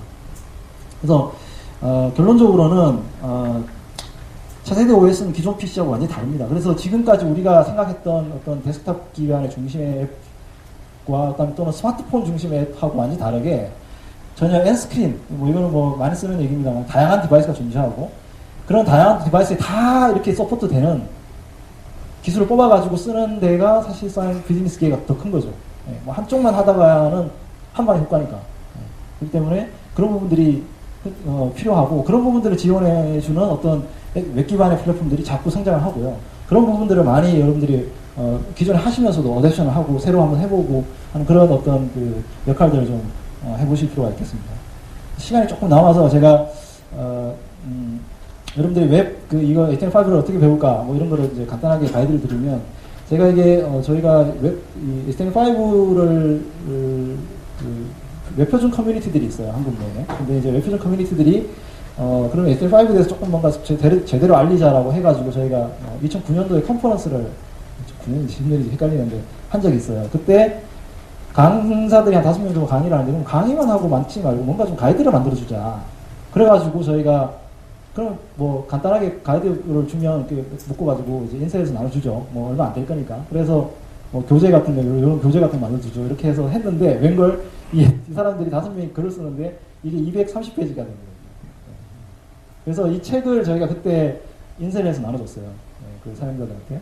오신 분들한테 나눠줬는데 이 사이트에 가시면 이 책 PDF 파일하고 그 다음에 동영상이 있습니다. 그래서 그걸 보시면 뭐 제가 오늘 얘기했던 것보다 더 많은 내용을 아마 보실 수 있을 것 같고요. 동영상도 다운로드가 됩니다. 아까 말씀드렸죠. 비디오가 공유를 위한 거라고 그죠? 그 MP4 파일 뭐 다 다운로드가 돼요. 그래서 여러분들이 뭐 저장해서 보셔도 되고요. 그 다음에 이것도 책도 그냥 크리에이트 커먼즈로 오픈되어 있기 때문에 여러분들이 인쇄해서 보시면 됩니다. 근데 이 책이 사실은 여러분들이 그 다음 스텝을 가는 길잡이가 되실 수 있을 거예요. 지금 뭐 HTML 파일 관련 책들이 많이 나와 있거든요. 뭐 2만 원, 15,000원 이렇게 되는데 그런 책들을 가기 전에 한번 쭉 그냥 훑어보시면 좀 도움이 되실 것 같아서 이제 설명을 드리고. 그 다음에 이제 코드적인 레벨에서 이거를 좀, 아까 말씀드린 그런 기술들을 한 번씩 한번 테스트를 해보시려면 구글에서 만든 쇼케이스 사이트가 제일 좋습니다. html5rocks.com이라고 하는 사이트인데요. 이 사이트에 가시면 여기, 플레이그라운드라고 하는 부분이 있어요. 그래서, 프레젠테이션의 기본적인 예제들 같은 거 크롬에서 올리면 잘 나옵니다. 크롬에서 올리면 잘 나오는데 잘 보이고 플레이그라운드에 가면 코드도 있어요. 그래서 코드들을 보면서 실제로 테스트를 해볼 수 있는 그런 리소스들도 있고 여기 이 사이트가 제일 추천해드릴 만한 사이트고요. 근데 그 외에 뭐 참고할 만한 사이트들입니다. 뭐 저거는 제 블로그 글인데 뭐 사실 저걸 뭐 적으려고 적은 건 아니고 그냥 구글에서 HTML5로 치면 제일 첫 번째 나옵니다. 그래서 어쩔 수 없이 저걸 올려놨어요. 그래서 저거를 좀 읽어보시면 좋고요. 아까 제가 그 앞에 그 가이드라인 해놓은 걸 다 리스트업을 해놨으니까 거기서 이제 참고하시면 되고 그 아까 HTML5 표준을 한국어로 번역을 한 스펙도 있어요. 그래서 여러분들이 영어로 읽기 어려우시면 한국어로 다 읽으실 필요는 없고요. 그냥 중요한 부분만 그때 레퍼런스 할 때만 찾으시면 되고 그 다음에 그 W3C 한국 사용자 그룹이 있어서 거기에 메일리스트로 뭐 이렇게 기술적인 부분 토론하는 메일리스트 있습니다. 여기 뭐 메일리스트 가입하는 거 공짜입니다. 그냥 메일리스트 가입하고 뭔 얘기하는지 이렇게 여기 여러분들 교재에 다 있는 거고요. 그 다음에 요즘 웹사이트들이 대부분 HTML5 more.com 이렇게 돼 있어요. 그래가지고 그런 식으로 이렇게 찾아보시면 HTML5.com 마크업 쪽을 하는 거고 그 다음에 갤러리는 뭐 이렇게 그 HTML5로 마크업 되어 있는 사이트들 이렇게 데모로 이렇게 보여놓은 거고 뭐 이런 식으로 보시면 될 것 같습니다. 근데 아까 제가 말씀드렸잖아요. HTML5 브라우저가 버전이 이렇게 아주 낮은 버전부터 브라우저 굉장히 다양하게 있어요. 그래가지고, 그럼에도 불구하고 그 기술을 다 브라우저마다 다 이렇게 알아가지고 하려면, 물론 여러분들이 이제 고수 웹 개발자면은 뭐, 가능한데, 또 세상이 또 그렇지 않잖아요. 세상이 전쟁만 살 수는 없는 거니까.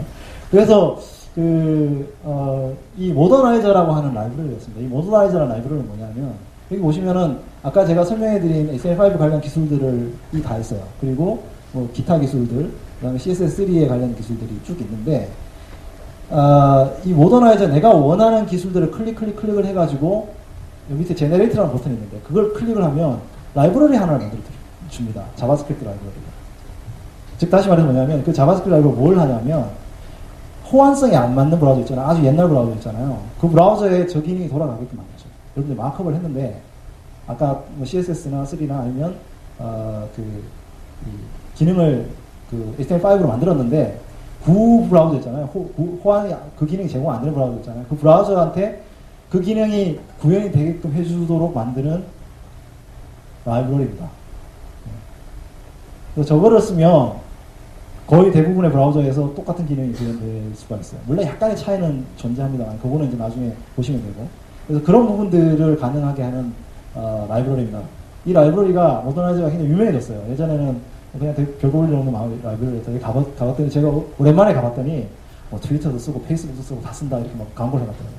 이 공짜입니다. 오픈소스 프로젝트라. 그래서, 이걸로 한번 이제 구현을 하실 때 브라우저 호환성 맞춰보시고요. 그리고 아까 웹소켓 기능 보여드렸잖아요. 웹소켓 같은 거를 또 브라우저에 안 되는 데 많죠. 안 되는 게 많으니까 그런 것은 socket.io라고 하는 그 웹사이트에 가시면 socket.io라고 하는 브라우저 이 스크립트가 있어요. 자바스크립트가 socket.io.js라는 스크립트를 받아가지고 임베딩을 한 다음에 그 기능을 구현하면 브라우저마다 어느 정도 웹소켓 기능들을 제공해 줄 수 있습니다. 뭐 일부 기능은 플래시로도 제공됩니다. 그러니까 플래시가 소켓 기능을 제공하는 일종의 중간 허브가 돼가지고 역할을 하게 해요. 아예 옛날 버전에서는. 예. 그런 식으로 이제, 뭐랄까요. 과거에 호환될 수 있는 기능들 다 이렇게 묶어가지고 이렇게 이 라이브러리가 처리를 하게 해주거든요. 그러니까 꽤 좋죠. 예. 그래서, 요 두 개 라이브러리가 좀 소개를 해드리고요. 그리고 이거는 이제 그냥, 아마 교재에는 별로 없는 내용인데, 아무래도 자바스크립트가 굉장히 유명해졌죠. 중요해졌죠. 이게 사람들이 그걸 가지고 하는 일이 워낙 많아졌으니까요. 그래서 최근에 이게 자바스크립트에 관련되어 있는 기술들에 대한 키워드들입니다. 뭐, 라이브러리 같은 경우는 jQuery나, 야후 유저 라이브러리나 jQ터치나 센차나 이런 라이브러리 써가지고 모바일을 만들고요. 그리고 우리가 아까 백엔드에 프레임워크 있잖아요. MVC 프레임워크 있잖아요. 그것처럼 자바스크립트도 이렇게 프레임워크 있어요. 그런 어떤 뷰 단가, 이렇게 모델 단가 이거를. 참, 이걸 왜 만드는지 모르겠는데. 어쨌든, 이런 걸 해주는 프레임워크가 있습니다. 뭐, 카푸치노나 뭐 이런 것들, 자바스크립트 MVC 같은 게 있어요. 그래서 이런 걸 쓰면은 개발할 때 조금 더, 백엔드 개발했던 분들은 자바스크립트 개발할 때 조금 더, 뭐랄까요, 우리가, 개발 기법, 그러니까 뭐 객체적인 개발 기법 써가지고 개발하는 데 도움이 됩니다. 네, 그리고 이제 분리해서 개발하는 거, 개발하고요. 그 다음에, 자바스크립트 가지고, 이제 사람들이 어떤 생각까지 했냐면, 뭐, 백엔드 하면 되게 뭐로 만듭니까? 자바나, PHP나, 파이썬이나, 루비 온 레인지나 이런 랭귀지를 가지고 백엔드 프로그램을 하거든요. 백엔드 프로그램을 왜 그걸로 해야 돼? 자바스크립트를 하자. 그래서 이게 Node.js라고 하는 게 뭐냐면, 백엔드 서버, 그러니까 웹 서버를 자바스크립트로 개발하는 거예요. 즉, 다시 말해서, 자바스크립트를 갖고 개발하는, 프론트엔드 개발자가 서버端 개발도 할 수 있는 거예요. Node.js에서. Node.js 커뮤니티가 엄청나게 지금 떴습니다, 지금. 그래가지고, 이게 여기에 Node.js, 마치 우리가 옛날에 아파치에 모듈 집어넣듯이, Node.js에 모듈 집어넣는 활동이 막 지금 엄청나게 붐이에요.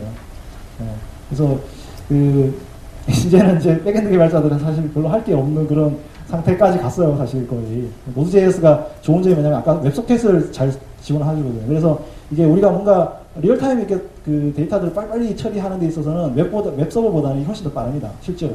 예. 그래서 그래서 더 빠르고 더 잘 쓰고 있고요. 그 다음에, 그러다 보니까 스크립트 랭귀지잖아요. 느려.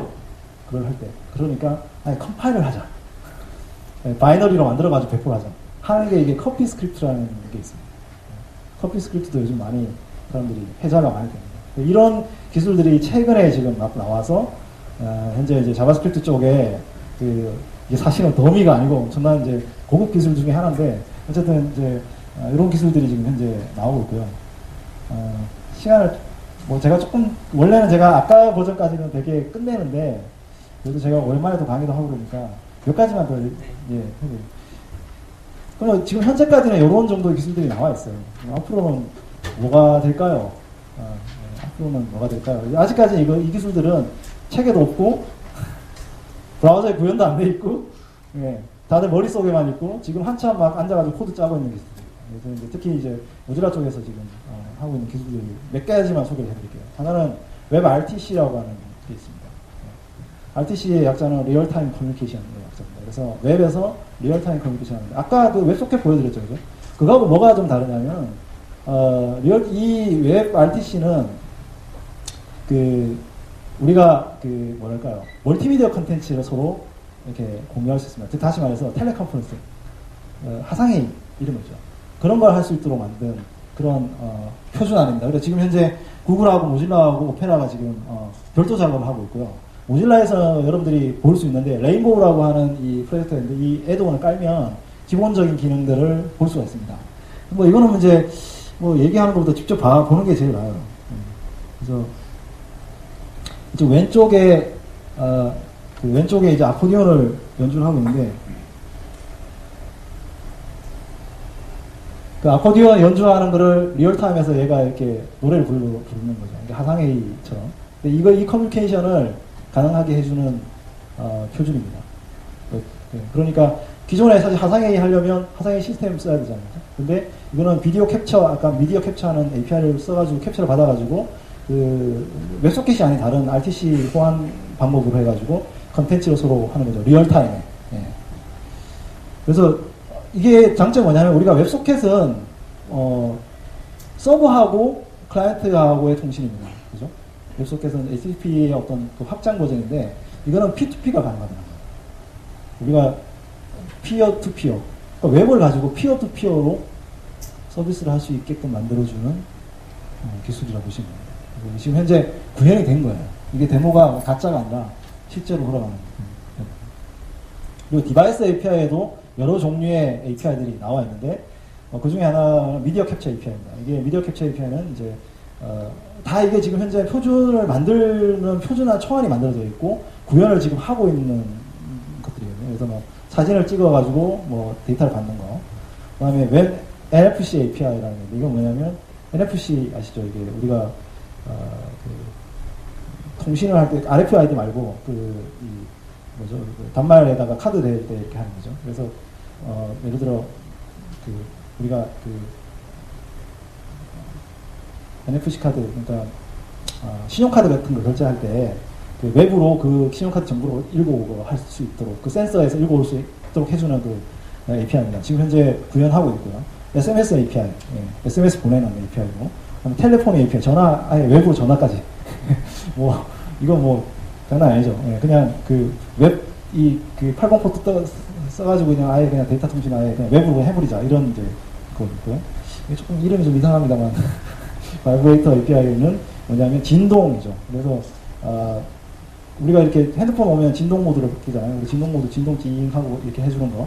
그외부로 만약에 누가 API 콜을 예를 전화 왔다. 뭐 텔레폰 API랑 바이브레이터 API가 같이 있는 건데 텔레폰 전화가 왔으면 진동으로 띵 하고 해주는 거예요. 그런 API까지 인터페이스를 할 수 있도록 다 요 API들은 자바스크립트로 해서 만드는 API. 조이스틱 API는 이제 뭐 이런 것까지 이거 장난 아니야? 뭐 이렇게 생각하시면 오는데 뭐 사실은 조이스틱으로 우리가 컨트롤하면은 이렇게 게임 같은 거 할 수 있잖아요. 아까 그 센서 가지고 이렇게 게임 하듯이 그런 걸 이제 조이스틱하고 연동하는 그런 API도 지금 현재 이게 다 초안이 만들어져 가지고 구현을 하고 있는 겁니다. 그래서 아마 내년이나 내년 후반 정도 되면 이 API들이 그 브라우저의 특정 브라우저들, 뭐 모질라나 아니면 크롬이나 파이어폭스 크롬이나 이런 데에서는 돌아가지 않을까 하고요. 마우스라도 API거든요. 마우스라도 API. 그리고 이제 제가 뭐 이거 조금 하는 건데 아직까지 이게 구현 안 돼 있으면 제가 굉장히 오랫동안 했던 일 중에 하나인데, 이거 뭐 자기 PR일 수도 있고 그런 건데, 한국에서 가장 큰 문제가 뭘까요? 우리가 브라우저 쓰는 데 있어서 액티브엑스 쓰는 공인인증입니다. 그죠? 공인인증의 가장 큰 문제가 왜 플러그인을 쓰게 됐냐면, 그 플러그인이 제공해주는 기능이 브라우저에 없어서 그렇거든요. 근데 그걸 한국에서 처음 그 기술을 만들 때는 그 기술이 나올 거라고 생각을 하고 어떻게 해놓으면은 뭐 되겠지라고 생각했는데, 그 이후로 10년 동안 브라우저에서는 구현 안 했어요. 그래서 제가 HTML5 그룹이 만들어지면서 그쪽 워킹그룹 작업하면서 계속 이렇게 한국에 뭐 이런 몇천만 명이 그 플러그인을 쓰고 있는데 이거 브라우저에 안 넣어주면 안 된다. 그리고 또 유럽에도 그런 해서 나라가 몇 군데 있는데 그런 나라도 똑같다. 그래서 계속 팔로우를 했는데, 아까 뭐 보셨다시피 HTML5 만든다고 정신이 없었어요. 그런 거만 사실 이렇게 케어를 안 해주고 그러는데, 최근 들어가지고 아주 다행스럽게 뭐 작년부터 여기 모질라에서 관심을 갖게 돼가지고 돔 크립트 API라고 하는 API를 지금 구현을 하고 있습니다. 그래서 요거를 이제 구글하고 같이 해가지고 이게 표준안으로 만들어지면 뭐 이게 웹 크립트 API가 될지 돔 크립트 API가 될지 몰라. 이런 건 중요한 게 아니고 사실은 그걸 구현한다는 게 중요하거든요. 그래서 그게 올해 이제 저희 하반기까지 어느 정도 12월까지는 초안이 나오고 그 구현이 어느 정도 돼요. 이게 왜냐하면 웹 표준은 항상 2개 이상의 어떤 그 플랫폼에서 구현이 돼야만이 초안으로 인정이 됩니다. W3C에서. 그래서 뭐 크롬이나 파이어폭스, 아니면 오페라나 파이어폭스 이런 식으로 브라우저 2개 이상에서 돌아가야 됩니다. 그 기능이. 그래야 그때부터 워킹 드래프트로서 표준의 어떤 스타트를 할 수가 있어요. 그래서 그런 어떤 기능 구현을 지금 하고 있고, 뭐 제 희망은 지금 사실 공인인증 못 버리거든요. 우리나라에서 사실 공인인증 못 버리고, 그렇다고 해서 공인인증하는 그런 스톡홀더들이 표준화에 뭐 그렇게 적극적이냐, 그것도 아닙니다. 그래서 굉장히 참 어려운 시기거든요, 사실은. 그 전봇대 빼려고 노력 엄청나게 했는데 욕만 먹고 안 되고 이런 상태, 사실은. 지금도 잘 안 되잖아요. 지금도 뭐 여전히 스마트폰에서 앱 다시 깔고 공인인증서 보내고 막 그리고 막 비밀번호 막 이렇게 막 자판 막 이렇게 막 돌려놓은 거에다 막 이렇게 어떻게 억지로 해가지고 돌리고 해야 이렇게 그 인터넷 뱅킹 할 수 있거든요. 그러니까 그런 부분에 대해서 조금 저도 일말의 책임도 있고 또 이런 역할을 좀 하고 있습니다. 그래서 내년 정도 되면은 좀 그런 쪽의 기술적인 토대도 좀 웹표준적으로 좀 만들어지면 좋겠다. 그런 생각을 갖고 있습니다. 그래서 오늘 뭐 발표는 제가 조금 시간 오버했는데 질문이 있으시면 제 블로그 트위터입니다. 블로그 요즘 잘 안 씁니다. 그래가지고 트위터에다가 질문을 해주시면 제가 아는 선에서는 선생님께 답변을 해드리도록 하겠습니다. 뭐 장시간 들어주시느라고 고생하셨고요. 사실 말하는 사람보다 듣는 사람이 더 힘듭니다. 재밌는 얘기 듣는 거 더 힘들고. 감사하고 다음에 또 만날 기회가 있으면 뵙고요. 더 많은 커뮤니케이션을 또 온라인에서 할 수 있도록 하면 좋겠습니다. 감사합니다.